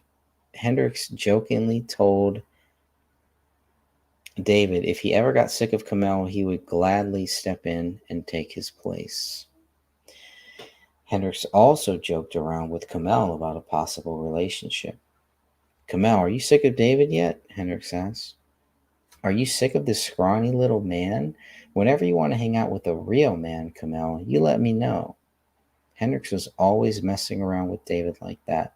Kamel would laugh, and they would hug. It was all in good fun. Regarding the bodies of David, Kamel, and Rania, and because of what the dog did, Hendricks stated nobody actually knows how they were laid out. Hendricks believed David was controlling Kamel and became a domestic abuser, but not a physical abuser. So more of a verbal abuser, but they don't say verbally, he verbally abused her. It's all he's a domestic abuser, right? Sounds better when you're trying to blame David Crowley for these deaths. Before we got two versions of David Crowley's Gray State script, I asked Mason Hendricks how the story ended. Hendricks first told me how the movie began. It starts out as somewhere overseas. I just want to break in here just for 1 second here, because these scripts, Mason Hendricks was telling me his version of what these scripts are. So we have the two scripts, so we can always compare and see what is accurate and what is inaccurate. So he says it starts out somewhere overseas, which is true with the 2013, I think the 2014 script, maybe. I'd have to go back and see. The viewer is instantly thrown into the script with little character development or background information given. An angry female FBI agent was to play a huge role in the last version of Gray State. Hendricks also claimed David wanted to add more of a spiritual element to Gray State, basically taking stuff from all sorts of different religions. All of us thought that was really stupid, said Hendricks, because you basically would be deleting a gigantic base of your core. And then you're also creating a story that is so fucking large that there's no way in hell you'd be able to do it in a movie, which then led to the talks and the ideas of possibly doing it like a mini-series. So, I mean, to me, this sounds more like the 2013 script that Danny August Mason was part of, not so much like David's final version. So take that for what it's worth. According to Mason Hendricks, it was David Kirk West who was responsible for getting Crowley to return to the original Gray State storyline. Now remember, David Kirk West is another one who David would end up distancing himself from. So it sounds like these guys are all part of that 2013 script. This is the one that they're seeing. The 2014 script, the one that David Crowley eventually ends up selling to Michael Entertainment Group. I don't know how much these guys really know about that script. It's hard to say, but based on what Mason Hendricks is saying here, it doesn't sound like we're talking about the same script here. It doesn't sound like we're talking about the 2014 script that David Crowley sold to the Mikes. Could be.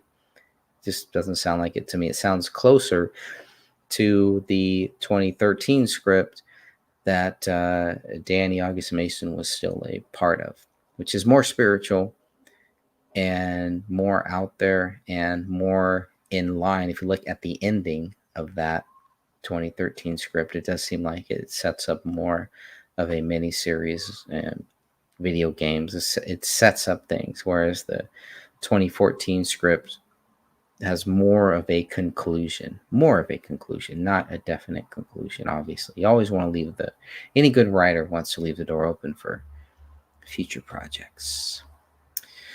Alrighty, let's see. According to Mason Hendricks, blah, blah, blah. Hendricks also had some interesting comments about David Crowley's father. David's dad might own or be a part of an excess of 20-some patents, Hendricks told me over the phone. Hendricks described David's dad as humble and one of the most brilliant people you would ever meet. If you know what sputtering is, Hendricks continued, part of the reason why your lovely iPhone is so strong is because of technology that he created. like with how the glass no longer shatters and all these other things. He's done very, very well for himself. He started from a garage, creating his own little trinkets, and now his products are the most innovative in the realms of glass tampering and a whole lot of other things in the world. And his patents are all sought after. One of the last Facebook comments made by David was on a post created by Mason Hendricks. Hendricks stated the post was about the myths of Christmas. Hendricks also told me David's footprints were a match for the prints found on the kitchen floor. I could not find that information in the police reports or in any of the BCA reports, documents, or notes. Why? Because like many things Mason Hendricks told me, that allegation simply was not true. All right, I'm going to leave it at that. We're going to come back next time, and we are going to go over the fair trade with Danny Mason. That should be fun. But that's all of the Mason Hendricks stuff that I put in here. Again, I have a 70, 80 page document that I could put at the end of the book in the sources to just show all of the stuff that all the back and forth. But these were some of the highlights.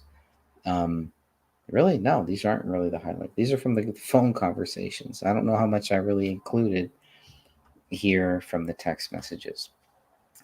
All right. Until next time, God bless you all and have a great night. And here we are. Hello, everyone.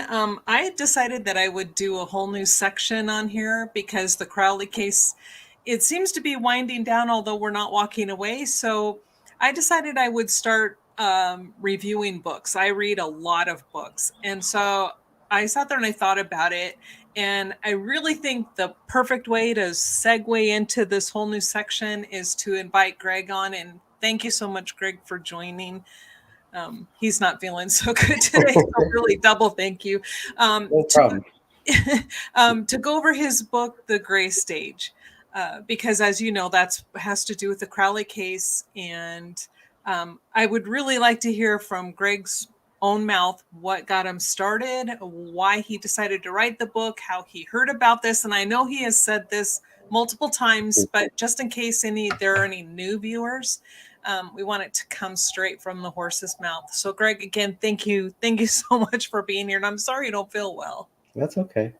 Always happy to be here, especially to talk about this case. Such a very unusual case. And when I first started looking into this, I did not plan on writing a book. I think one of the only reasons that I did is because we had done so much research, there was so much information out there. And I felt like it wasn't really getting the mainstream attention, or, there were so many things that were being twisted.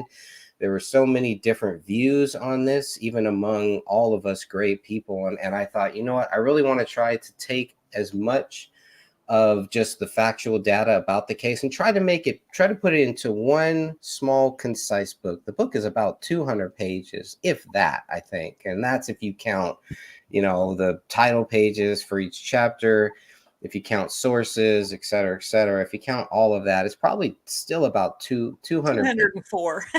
204. Yeah. And that's big print. It's probably 13. The text, I forget what the font is, but it looks like 12 or 13 maybe, just by glancing at it. It's been so long that I don't even know what it is. It's a little larger than 12. Yeah. But that's okay because it's easy to read. Easier to read. So yeah. I liked the font. So yeah, no, and I felt like, we needed to have some type of a book out there. We were hitting them with everything. And so the book came along, which then inspired the Gray Stage podcast.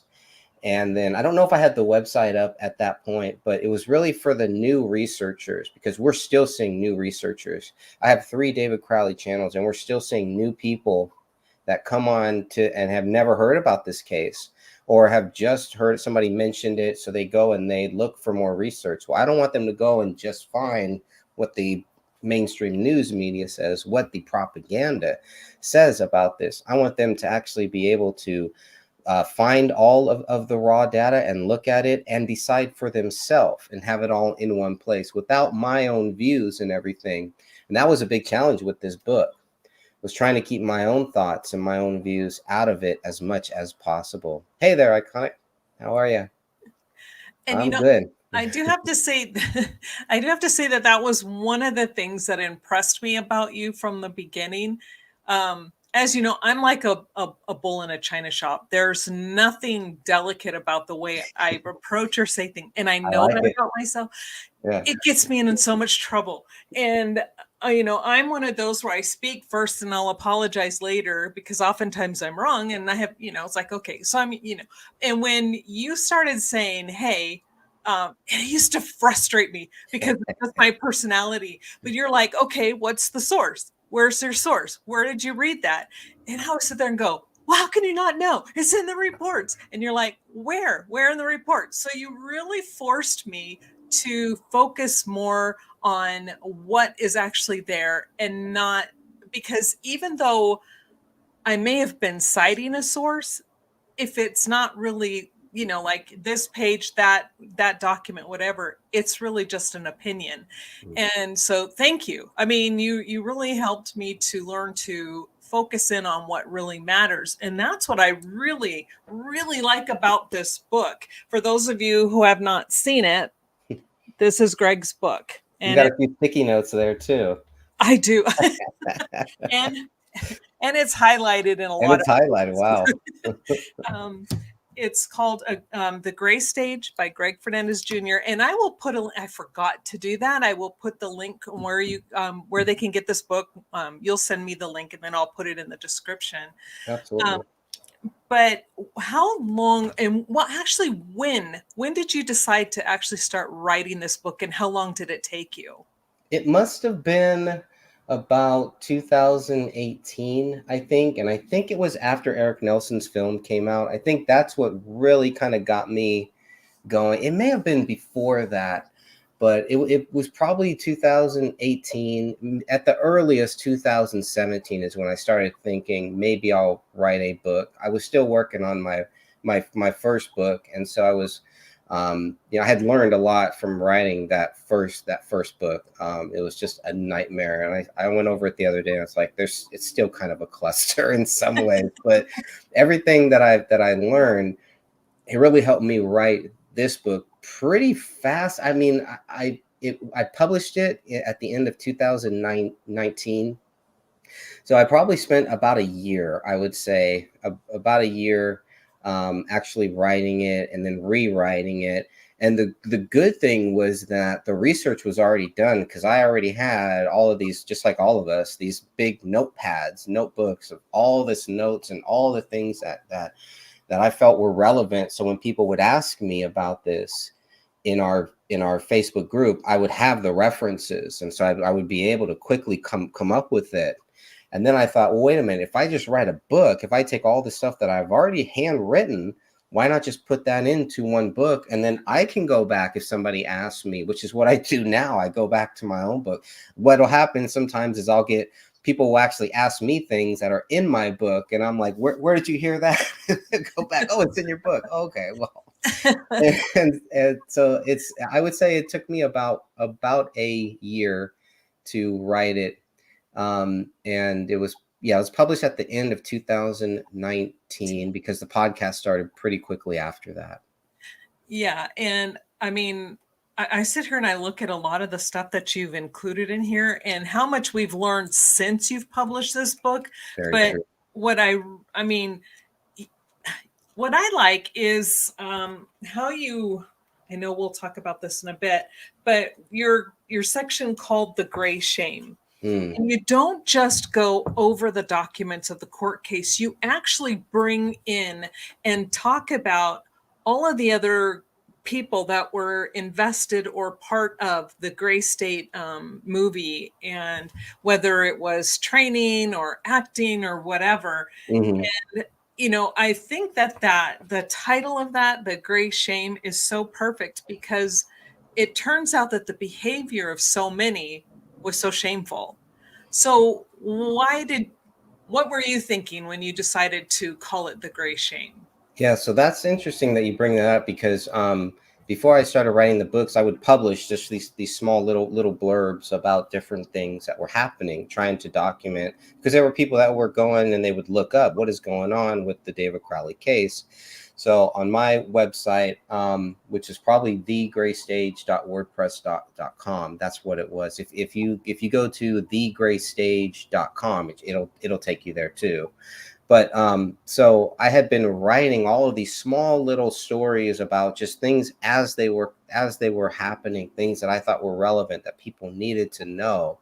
And so most of that chapter, The Gray Shame, is just a kind of like a redo of all of those small little blurbs that I had written, and I took them all and I put them into one spot. And the goal was to make it a timeline. This is kind of my version of a timeline there. And it sometimes it jumps around, but for the most part, that chapter should be a timeline starting with David Crowley meeting his wife, and then going into the whole to really to the last year of their life is really the basis of it. And it was called The Gray Shame because of the conversations that I had with David Crowley's friends and how shameful that I thought that it really was of what they were saying about David Crowley, how quickly they were saying it, and then how they were going after people who disagreed with it too. And there were so many shameful things, how the police acted, how the police responded, how they missed bullets, and a lot of the jumping to conclusions on this when it's such a tragic story with a 5-year-old child, all under the age, all three of them, obviously, the two parents, they're all under the age of 30. And, they had everything going for them. They were making a big name for themselves, and they were going to do something. I think they were going to do something really, really special. I think they did. I think in 2012, they really did something special that I didn't gravitate to at that time. But there was a lot of people that did. And so I really wanted to kind of document that journey because we kept hearing David turn to the dark side, basically, and all of a sudden, he snapped. Then there were other people that thought, no, he had planned this out. Then we had the theory that it was David Crowley and his wife had planned this out, and they had planned on doing this, and that was the thing. So none of this to me made sense. And instead of me just kind of, writing up what I thought about what these people said, I said, well, I'm just going to document it all. It's already documented. All I have to do is take all of that data and put it into one place. And the main thing for that chapter was to make sure that I put it in there before it got taken off of Facebook.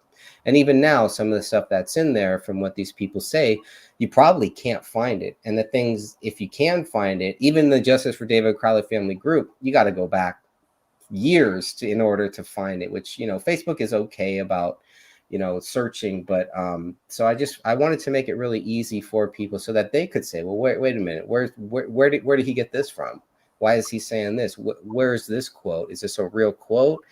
And so it was crucial for me to have that, and the only way to do it was to write it in a timeline, in some type of a timeline.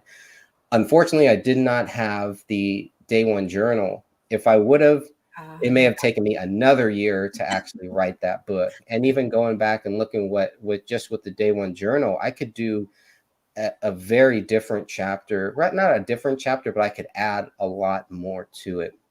One thing that I was really happy with is that even after everything that we did know, that we did find out after 2019, it really wouldn't have changed anything that I put in the book. There's definitely things that should be added to it that I would love to go back and maybe add at some point. But I never felt like, there were some things that I should have changed. One of the two things that I probably would change, I believe, is sometimes I would say DNA when it was blood, or I would call it blood, but it wasn't specific to where it said blood. I think you had helped me correct some of those things that I had gotten wrong, where sometimes I would say blood, but it could be the DNA. So Touch some of DNA. those, Yeah. yeah. So I think that, those are some of the things that I would go back and maybe change. I think I may have found doing the podcast really helped too, because I was able to go back and find a couple of typos or a couple of things that just like, this sentence doesn't really, I need to rework this sentence or something like that.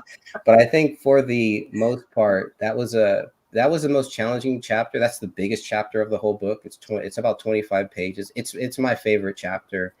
And it brings it all back full circle, because the book starts with us going into the house with the cops. We're right there with them. We're looking at what they look at. We're seeing what they see there. Because I want people to ask themselves, are you seeing what they're seeing? Because they're saying within 24 hours, David Crowley is guilty. Boom, case solved, basically. Mm-hmm. And so when you read this book, when you read those first chapters, are you seeing that? Or are you seeing what maybe what we're seeing is there's no need to rush to that conclusion here. And really, there's no evidence that David Crowley did this. So, Right. And one of the theories, which, I took notes, that was real popular, especially among the police, is that, especially when the Allahu Akbar was written on the wall, that was David making a jab. That's what the police chief was saying. Oh, he's just making a last jab at his wife. Now, how and why he said that?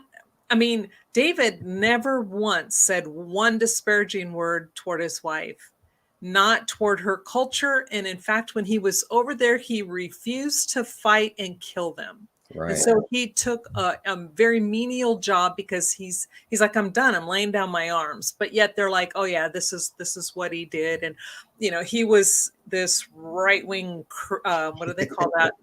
What do they call that? What's the word? I lost the term. Right-wing, like a conspiracist or something. Yeah, conspiracy theory. There's a different term, I think, that came out after he died, obviously. There was a few terms he got labeled with. That term it wasn't even a term when he was here in 2014. Right? So. And yet you say on page 157, and it's the Gray Shame chapter, where you quote David saying, so for those of you, hopefully you guys have okay ears, because it says a bad word, but this is David's words that Greg is quoting from. It says, then on March 11th, David asked the question, you know what liberty feels like?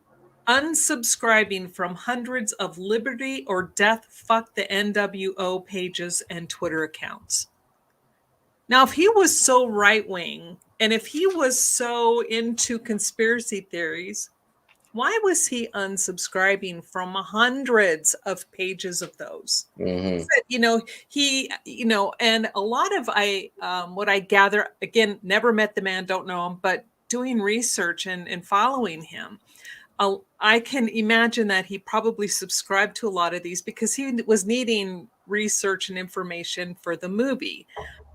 And the fact that he starts unsubscribing, and that was in March 11th. And the murders didn't occur until, January the next year. He's already unsubscribing. So almost an entire year before the murders take place, he is separating himself from the quote unquote conspiracies. Now, if you hadn't written that in there, I wouldn't have known, because I wasn't going around, looking up all of the stuff that he wrote. And you did a lot of tracking his Facebook accounts and writing it down. And again, it's in the book. And to me, that was like, that really stuck out. And yet the police never paid attention. No, they should have. And for whatever reason, they didn't. Now, we were told that, there was a lot of strange things happening. Hey there, my friend, how are you? A lot of strange things happening in that last year, which is true, but they were spinning it. And that's what you'll often find. It's like, well, David was distancing himself. They want us to believe he was distancing himself because he was planning this, because he was going crazy, because he was doing drugs and doing all this crazy stuff, going down all these, looking into these crazy conspiracies, et cetera, et cetera. But it turns out he was distancing himself from certain people for very specific reasons. And it wasn't everyone. That's the other thing. They want us to believe that it was everyone. No, it was certain people. And a lot of these people just happened to be the same ones that after he died came out and said that he was guilty without any proof. And we're just so quick to say that David did this. I'm like, no wonder this guy was distancing himself from these shameful people, because everything that they did was just full of shame. And if David wanted to make money, he wouldn't have been unsubscribing from all of those pages, from all of those people, because those are some very powerful people in the quote unquote alternative truth groups. Alex Jones, you know, once he put out there some bad things about Alex Jones, he's separating himself from a lot of Alex Jones fans. Alex Jones had a lot more fans probably back then than he may now, but Alex Jones, it was a big deal. It still is a big deal. So for David Crowley to do that, as at the same time he's trying to get his project into the right hands, Alex Jones could have easily helped him. Yep. But for whatever reason, just like many people that I know, you know, David Crowley smelled something foul about Alex Jones. And unlike a lot of people that I know, he actually called him out on it. That does not help David Crowley. That does not help his project.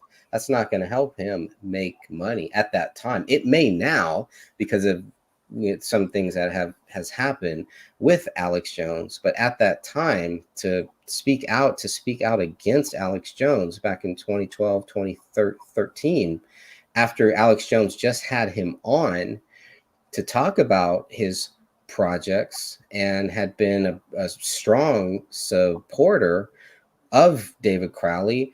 Alex Jones was in David Crowley's the documentary version, Gray State: The Rise. So he's in there.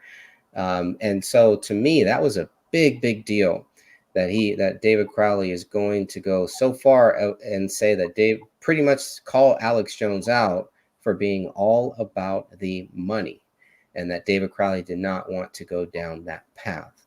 That was a big deal. And there were a lot of other people, and probably a lot of private conversations from people that were like, you should not have done that. You're hurting our chances. This isn't just about you. We were part of the Gray State Project too. This is our project too. So I think it kind of, that to me is like a line being drawn there. And I didn't focus on that in the book. I didn't want to put my own opinions, my own thoughts, because I knew there would always be time to go back over that and cover that. And but it was a big deal for me, and it's a couple sentences, but for me that was a huge thing that stuck out, is what David Crowley was doing, distancing himself from these NWO or you know, these anti-NWO groups. I thought was just a fascinating part of this whole story. Yeah, because his whole focus on Gray State really kind of was around the NWO and the government and how crazy it was. And then once he had that done and he had that deal with Hollywood, then all of a sudden he's like, okay, I'm backing off now.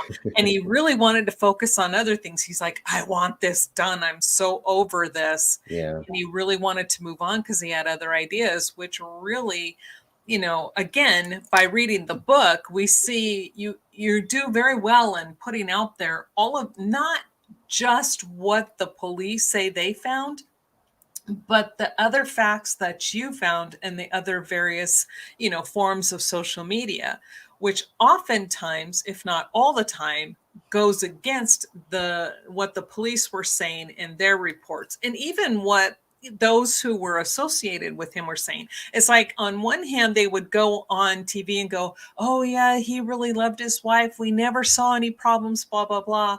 Or vice versa. Maybe they said it in their police statement. But on one hand, they're saying really good things about David. And the next thing you know, they're like, well, yeah, he just snapped and killed everybody. Right. Well, what is it? Make up your mind. Right. Yeah, there's and none of their stories really matched either. The stories always change here. At least this is good. The 3Ds: deflect, distract, and divide.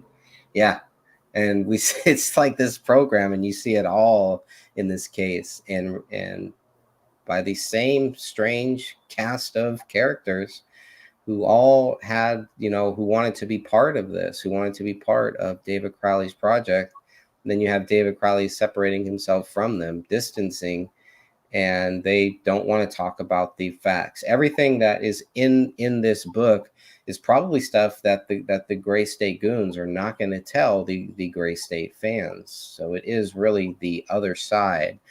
And so when the Gray State goons would go and say Dan and Greg are crazy, the Justice for David Crowley group is crazy, and for the people that would say, well, you know what, let me see what they have to say. And so for those people that, you know, read this book, and that's another reason why I wanted to make it free, to make it out there, to make it, you know, as easily accessible as possible. And so to me, that really left the door open to say, you know what, there is an alternative here. And it's crazy that, you know, people that have no association with David, no reason to back this guy up, in some cases like me, did not like David Crowley's work. And here we are defending him against his friends, his family, people that were working with him, that would go out on shoots, you know, that had a real relationship with David Crowley, and we're defending David Crowley. And so people be like, well, if that's what they say, then they must be right because they were with David. They know better than you, et cetera, et cetera. Well, we've given you many different reasons why I don't care how close these people were with David. They should know better. They should know exactly what we put in this book. Now, if they want to say that what is in the book is wrong, they can definitely do that. And but I would love to hear, what did I get in this book that is wrong? Well, I mean, they would be, it's like, good luck, because everything that's in here that I'm looking, you were quoting exactly. And those who have read the police reports, the minute you start looking at this, you're like, okay, yeah, that's the police report. I can probably even tell you, is that the 94 page document or the 485? I mean, you know, because we have read these so much, we can go, oh yeah, I know where that is. Wait, that's his journal. Wait, this is this. And, you know, I find it interesting, just like you said, too, it's like the people who say that they loved him are the ones who are throwing him under the bus for their financial gain. Right. All of these people who say he was so crazy and this film drove him over the edge are the same ones that are now trying to steal the profits from what they think they can glean from his work. And it's like, whoa. And I like the fact that this book really brings to light all of, you know, the hidden agendas of everybody, not just the people involved in Gray State, but it seems like the police department as well. And I don't understand it. It's like, you know, you read through all of this stuff and you're looking at these documents, and let me find, I just went through a really good page here. Where you were including a lot of information from, like, you know, these pages where Greg is showing this is coming from, you know, the police reports. And when you're looking at this and you realize it doesn't match. Nothing matches. The scene doesn't match what the police say. The scene doesn't match what the people say. And I don't understand. I guess I'm confused why there's not a bigger uproar. But maybe it's because, like you said, not enough people really know about it. I mean, I never heard of him until just by chance Richie from Boston happened to me. I just turned on a Richie from Boston video. I was bored one day and he mentioned David Crowley and I'm like, what the heck is this? And then which led me to you guys' group. Well, no, led me to the Netflix movie. And then when I saw that, I started researching, going, oh no, something's not right here. And then I found you guys' group. And then from the rest is history. And so when you did this book, I'm like, whoa, this is very, very helpful.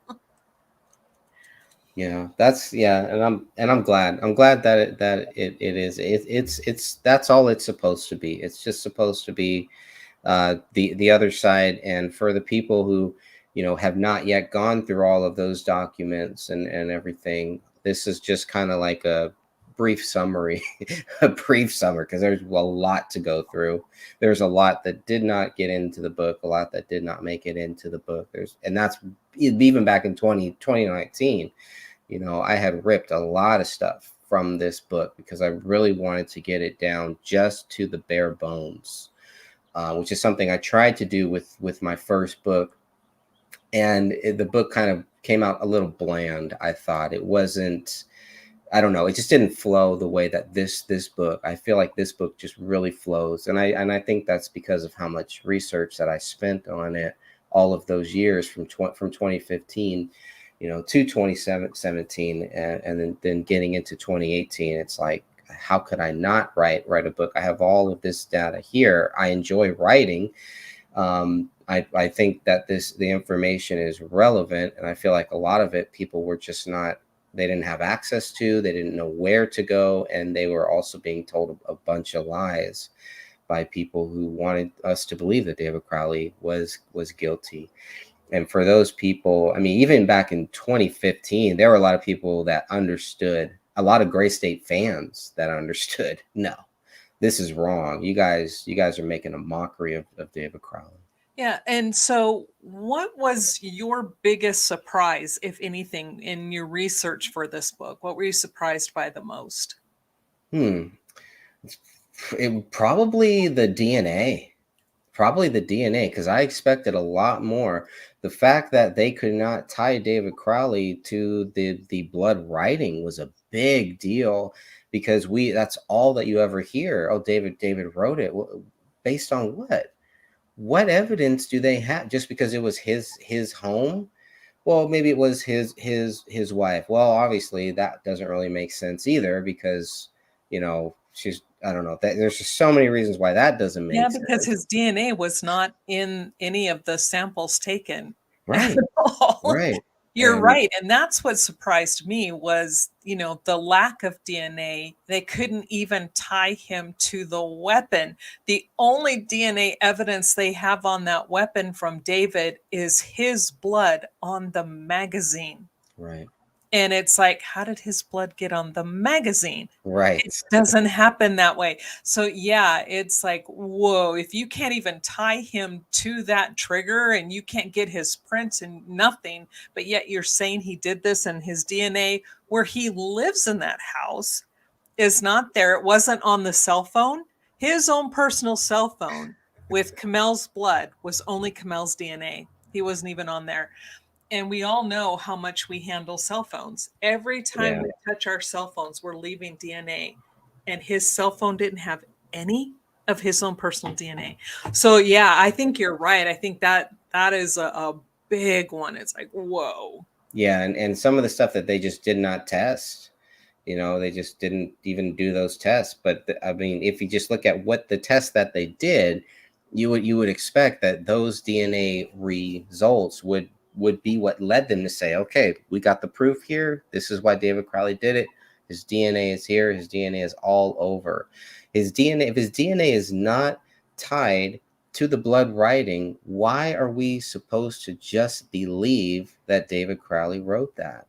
And all the media and these Gray State goons, they just ran with it. Whether they got tricked, whether they got duped, or if they just didn't care, I don't know. But for whatever reason, they just ran with it, and that's not right. No, and like Iconic saying, he's saying, uh-oh, back to paleo. And yeah, exactly. They try to tell you in their reports. Now, this is not hearsay. Yeah. In reports and in interviews, the police will say that paleo somehow got rid of the blood. Now, this dog was very specific. There's no blood from the little girl. There is no blood from David other than what is on the inside of the gun on the magazine. Yet Kamel's blood is everywhere. So the dog picked and choose. I'm just going to eat. I'm just going to lick up all David's blood. I'm just going to lick up Ranya's blood and do that. And then I'm just going to leave Kamel. No, it's like, but they don't stop to think about that and think rationally. Yeah. And I believe we had a lot of trolls and a lot of people that were purposely sent there to create wild and crazy theories to use those to counter. So instead of focusing to counter what we're saying, they would come in there and they would create these crazy stuff that they would then counter. Or if somebody asked them a relevant question, hey, Greg said this or Catherine said this, they would bring it back to, well, these crazy people have also said this other stuff. They would deflect pretty much. And we saw that so much. It was crazy. Some of those tactics that were used, and it's like that was another reason that led me to think there's more to this than just what they say happened. Yeah, and I think about, like you said, it's like if you had added like the Blacklight report and the journal and everything, I mean, this book would have been like so because the Day One journal proves beyond a shadow of a doubt someone else was accessing their computer from the outside. It shows in there that it was accessed on January 14th. So no matter, I still believe they died in January. People believe they died in December. Regardless, they were still deceased on January 14th. Yet it states the root drive was accessed on January 14th. Yeah. And that means somebody was in there. Yeah, one of the strange things that I also found about the, and I'm sure not just me, but I think one of the strange things that we know about the Day One journal is this goes back to some things that were happening where they could not get their dates right. The information by the investigators weren't really lining up with what some of the other investigators said. And here we have one very clear case where the investigators are telling us that the Day One journal ended on a certain day. And then we get the journal and it ended later. So, I mean, there's things like that really kind of make you question, how is that possible? Why would the investigators say that? Did they have a different version? Then later they got another version of it. Is the version that we have one that the police don't have? There's just so many different questions like that. I don't believe that's true because it ended up coming from them. But at first, when this all got leaked by Tony Floyd, it was just like, wow, this is all stuff that we had been asking for. I still don't understand why they wouldn't release that to us. I mean, I guess the only thing that I can think of is that they wanted that secret knowledge to keep tricking people to say, well, these guys, David or Greg and Catherine and Sophia and Dan and all of them, they just haven't seen the documents that we've seen. So if they saw those, then they would understand. Or we would get people that were telling me that I have seen these documents. They would accuse me of seeing things that I knew David Crowley is guilty and I'm just hiding it and everything. Like, oh, that's right. They did that. They did that a lot too. Yeah. You're going, it's in the book. Everything I have is right here in the book. It's all there. And then all this stuff that they accused me of having later on, like the Day One journal, you read it and there's nothing in there that would lead anyone to think David Crowley did it. Not any rational, reasonable person, someone who's grasping for straws, maybe, but he never once talked ill of his wife. He struggled with being a father, but I know a lot of men that struggle with being a father. But the whole point is that before, right after summer ended, or just before, somewhere around the end of summer, is where he writes, he's like, I finally connected with her. Things are so good with Rania. And it's like, that doesn't sound like a man who's going to turn around and do all this stuff. Right. Not at all. I don't know. It's so crazy. Strange.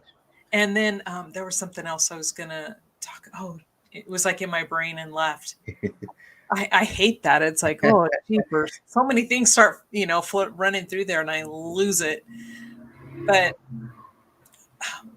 oh, darn it. It's got to come back. It will. I mean, there was so much that wasn't left, that wasn't in this book. And then there was so much that came out after it that, again, it's like, how could anyone think that any of this proves that David Crowley did it? You can think whatever you want. You can believe whatever you want, but it's not based on the facts.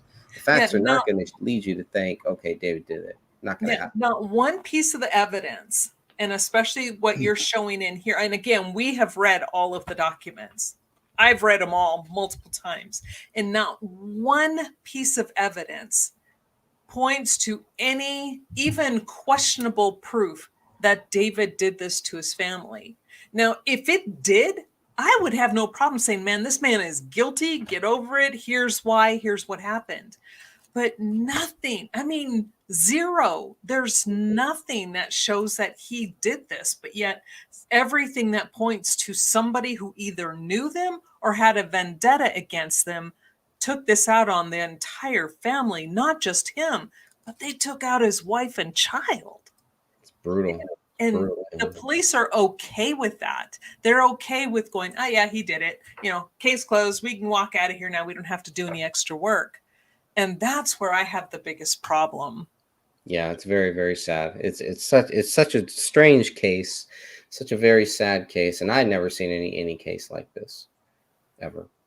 Yeah, no. And I mean, I have been looking and investigating and crime since, oh my goodness, way back, like in the early 1990s is when I really started doing it. And when like right around 1996, I think was when the internet started to become popular. And way back then you could actually join a bunch of groups. And I still remember I joined this one group. They were like people who specialized in, they were either FBI, police officers, psychologists, and, you know, but people like me, because I had been investigating and I had a background, I could join their groups too. So, I mean, this is not anything new for me, which is why I commend you for writing a book. I've started one. I can't do it. And it's only because my feelings get in the way really, really fast. And I mean, I have lots of anger toward all of those. I mean, everybody, because of the lies that are perpetuated, the fact that we have this proof, we bring this proof to them. We show them in their own reports what they said is wrong. Right. And wrong in the sense that here's what you wrote, but here's what your conclusion said. And guess what? They don't match. And they're like, we're satisfied. We're happy with our outcome. Yeah. They have no intention. And they made that very clear back in 2015 that there was nothing that was going to change their mind. And at that point, it was also, you know, pretty evident that, okay, somebody's got to stand up for this guy, or even if we're not, I never really felt like I was standing up for David Crowley. It was just showing like, this is what the truth is, guys. It's not what they're telling you. And I got so sick of every news article that I would read, all had the same thing and all left. Probably 99% of what's in this book, they left it all out, and they had the same data that we had. They could have easily put some of the stuff in there, and they did not. I remembered what I was going to say. Yeah, thanks. You jolted my brain. Going back to the evidence and what was written, and I remember, because you brought up Tony Floyd, and that's what made it snap in my head, is at the very, like maybe about a couple of years into myself looking into this case and doing videos, we've all, just so that you guys know, Greg, Dion, myself, and I don't know, maybe even Sophia, but those of us who have really been researching this case, who have researched this case deeply, we're generally contacted by people, and they're very stealth and don't want anybody to know who they are. Well, that's what happened with me. And at the beginning, they're like, hey, look at the metadata.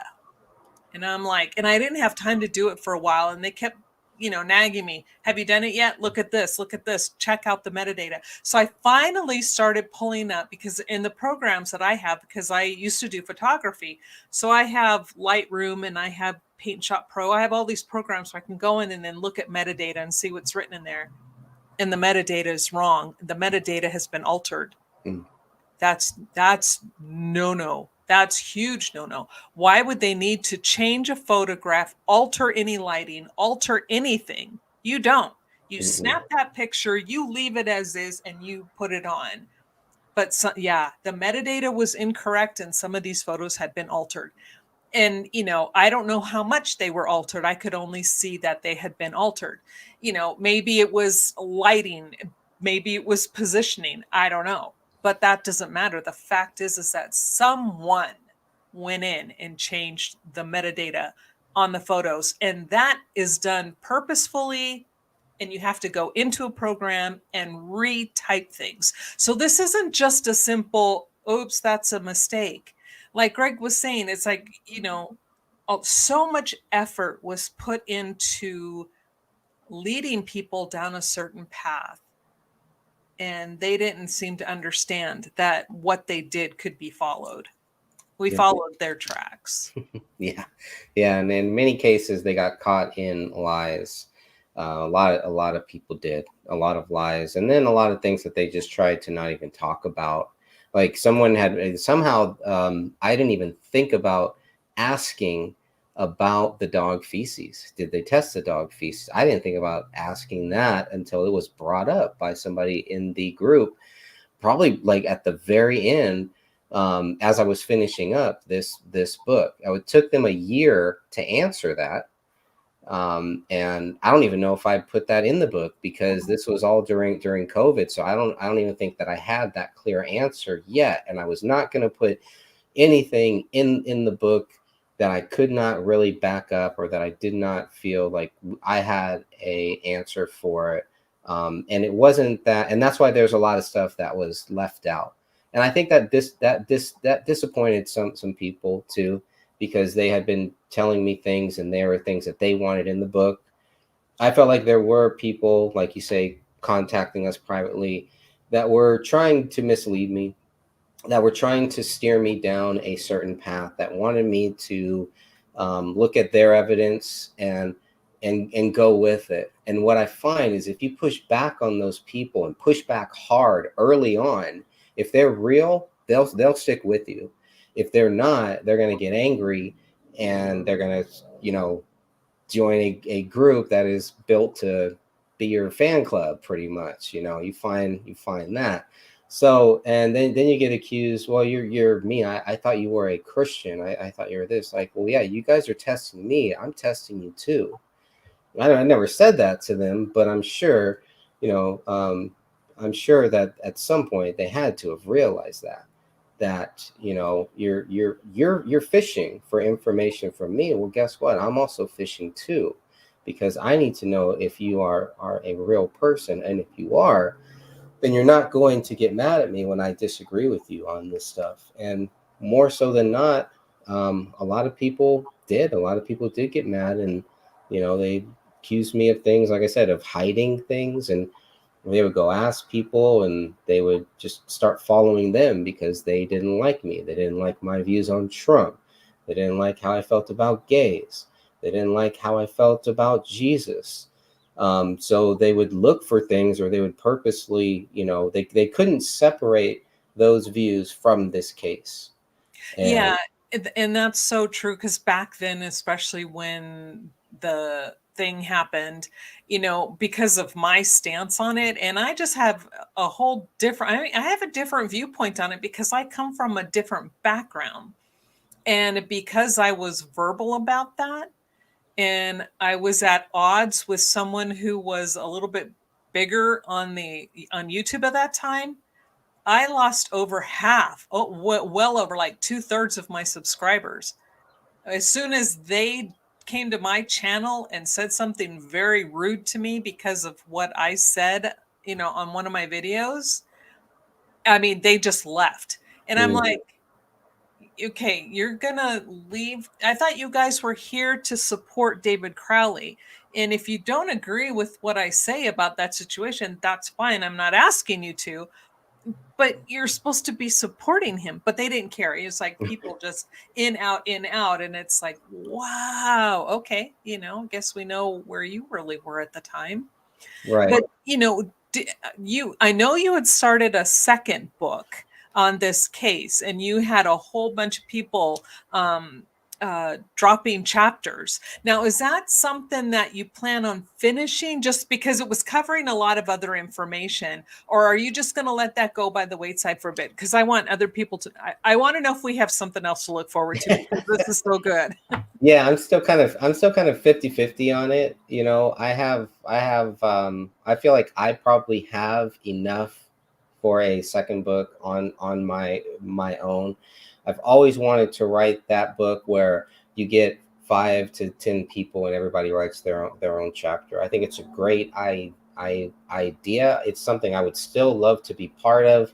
I don't know if I would want to take lead on it. I think that would be my only thing. It's a lot of work to make sure that everybody gets their chapters done, that everything is solid.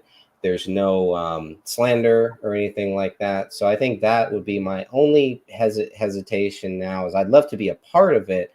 I just don't know if I have the time, really, just with family stuff and with everything else. I don't know if I have the time to really take the lead to make sure that it gets done properly.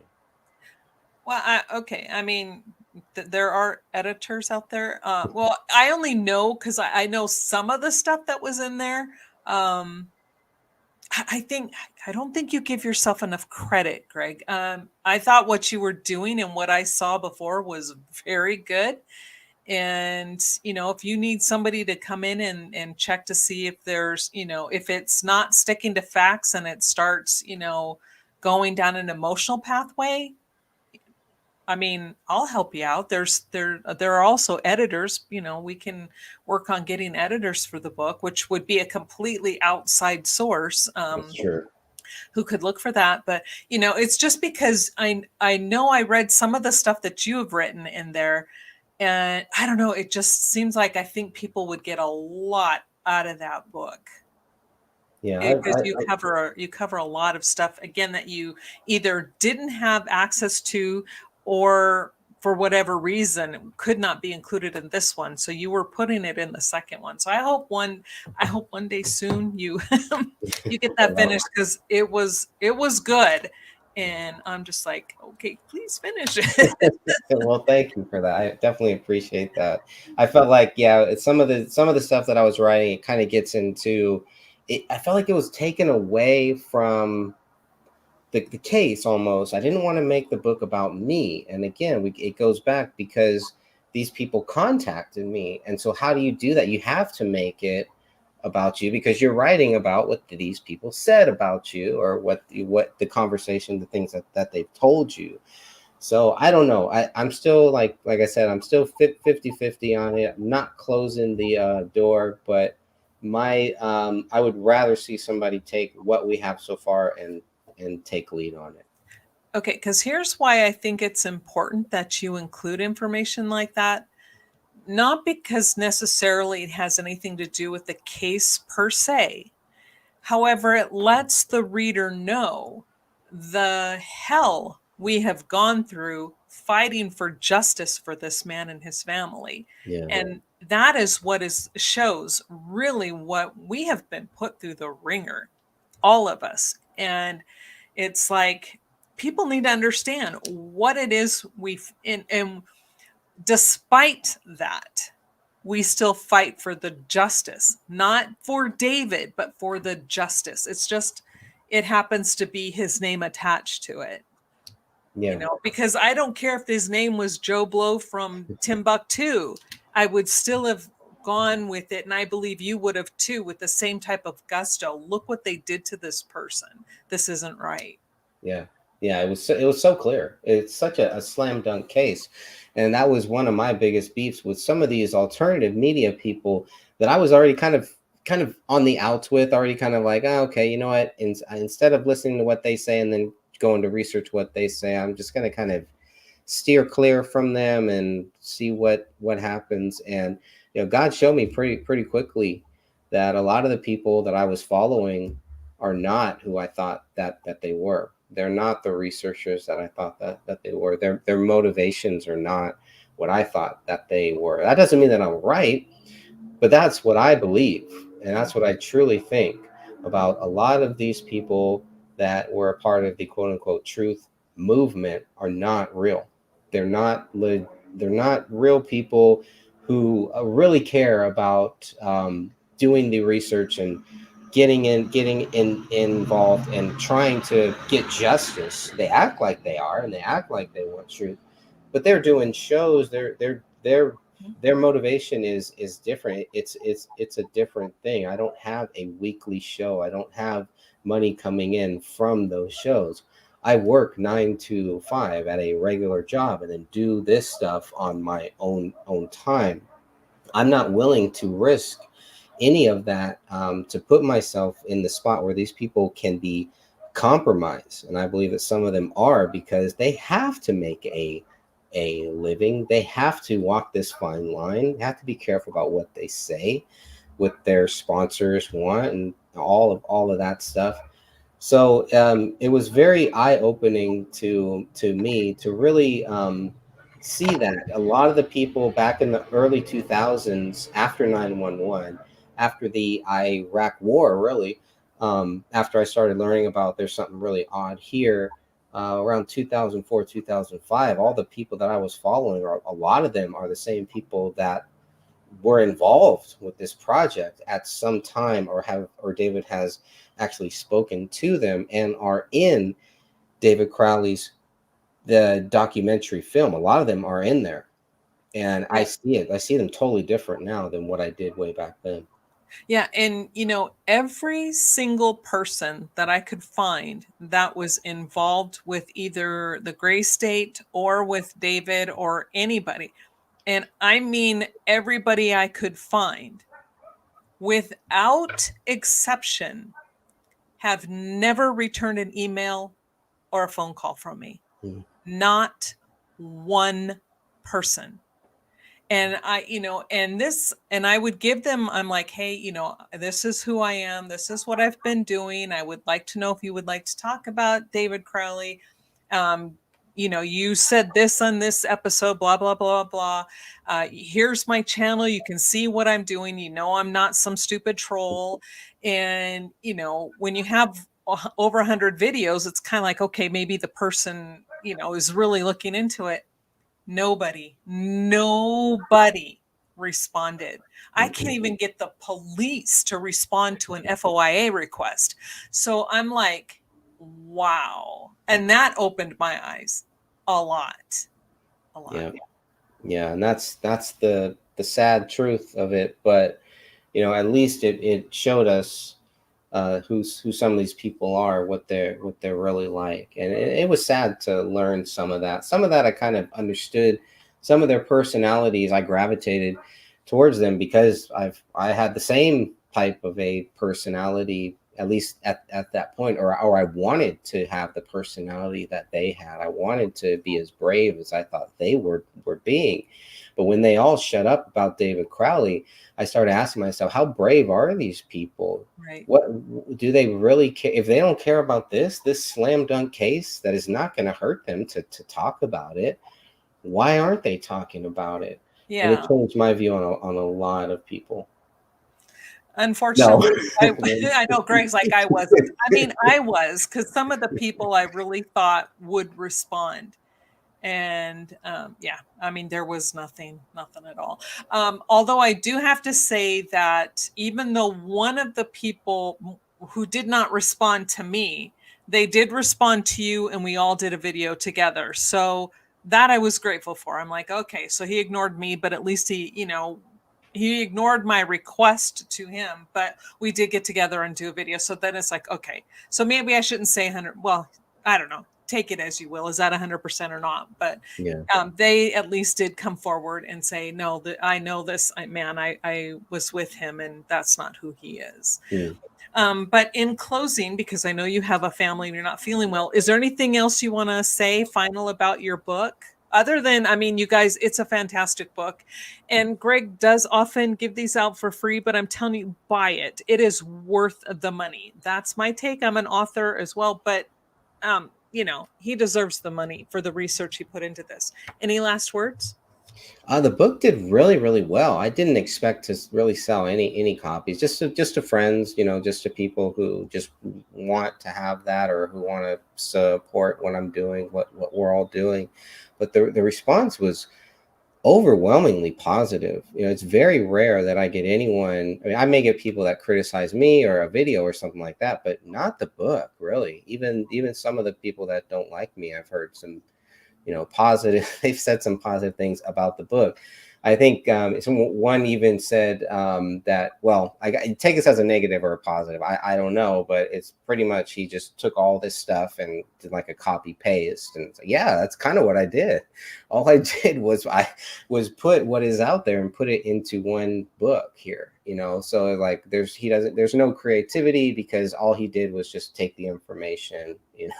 Well, that's what you were telling him. That was the purpose of the book. And it's not all copy paste, but however, you do include a lot of the documents and you show the photographs of the documents. And that, my dear friends, is not a bad thing because it's the proof right up front. And again, for those who want to know, it's called The Gray Stage, based on The Gray State by David Crowley, and it's by Greg Fernandez Jr. And I will put a link underneath the video where you guys will be able to get this book, and please buy it. It's well worth it especially if you like true crime and you like the facts and not just somebody's storied fantasy. When I compare, I read the book Evil Intentions based on 2 murders out of Arizona, and it was nothing but fabricated fantasy ideology by the author. It was horrible. And the reason why I know that is because I interviewed these criminals and I read all of the case documents I could get my hands on from the police and from the inmates themselves. It didn't even match up. But with this, I love this book because of the fact that you include, not only do you put in copies of the actual documents, but then you also list them in the back where you got the information from and then where people can get it from. Yeah. I mean, and you have that on your website as well. Yeah, they can download it. They can download it free too if you just want to get a PDF version and download it. And if you're like me, you can't read digital books, you can just print it out, go to your library, go somewhere, you can print it out for probably a couple dollars, hopefully. But or else it is out there. The only other thing that I really want to do one day with this book is do a hardcover copy. I think that's probably the next step, but that may be another year or so out because of the book that I'm writing now. That book, there's no way that's going to be done until next summer, just because we don't know what's going to happen in 2024. So at the end of November, and then, but I'm not done with this case. We know Catherine isn't. We know that, a lot of people aren't.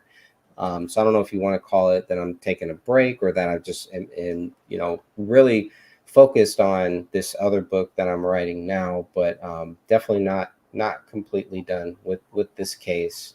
And if new information comes out, as more information does come out, which I believe that it will, we'll still be here to cover it. I'm not on Facebook. Has nothing to do with the David Crowley case. One of the only reasons why I was still on Facebook was because of the David Crowley case. But I'm not on Facebook, and I don't know if I plan on coming back to Facebook, unfortunately. But I am on YouTube. You'll find me on YouTube. Yeah, I mean, that's the only reason I came back to Facebook was because of the David Crowley case. I'd been off for many years and I loved it. And I don't blame you. Although I found myself on TikTok, but again, not with anything with me. You're not going to find me dancing half naked on TikTok or anything like that. It is strictly just to talk about Kennedy and Trump. And all I do is just post clips of them. That's it. But anything that I do where it's just something like this will be right here on Facebook on the Greg Fernandez Jr. Channel, or we'll get back to the Gray Stage channel too. And of course, if I get banned, because I have 2 Greg Fernandez Jr. channels out there, so hopefully I don't lose this one that I already have 2 strikes on. But I know, hopefully you stick around. But just so you guys know, in the very near future, though, Greg will be back and we will talk about his second book, which is What is Truth? It's the 9/11 story, which is also another excellent book. He says it's dry and everything, but again, it's information. Yes, show that. It's a little dry, but yeah. No, Okay. it's got a lot of really good information in that as well. So we will cover that in the near future. And then also after that, plan on bringing him back in for a third time, and we will discuss the books that he was just discussing, the one he's working on now about what's happening in the world today. But thank you so much, Greg. Is there anything else you want to say in closing? No, that's it. Thank you very much for having me on. Thank you, everybody. Thank you, Greg. All right. Bye now.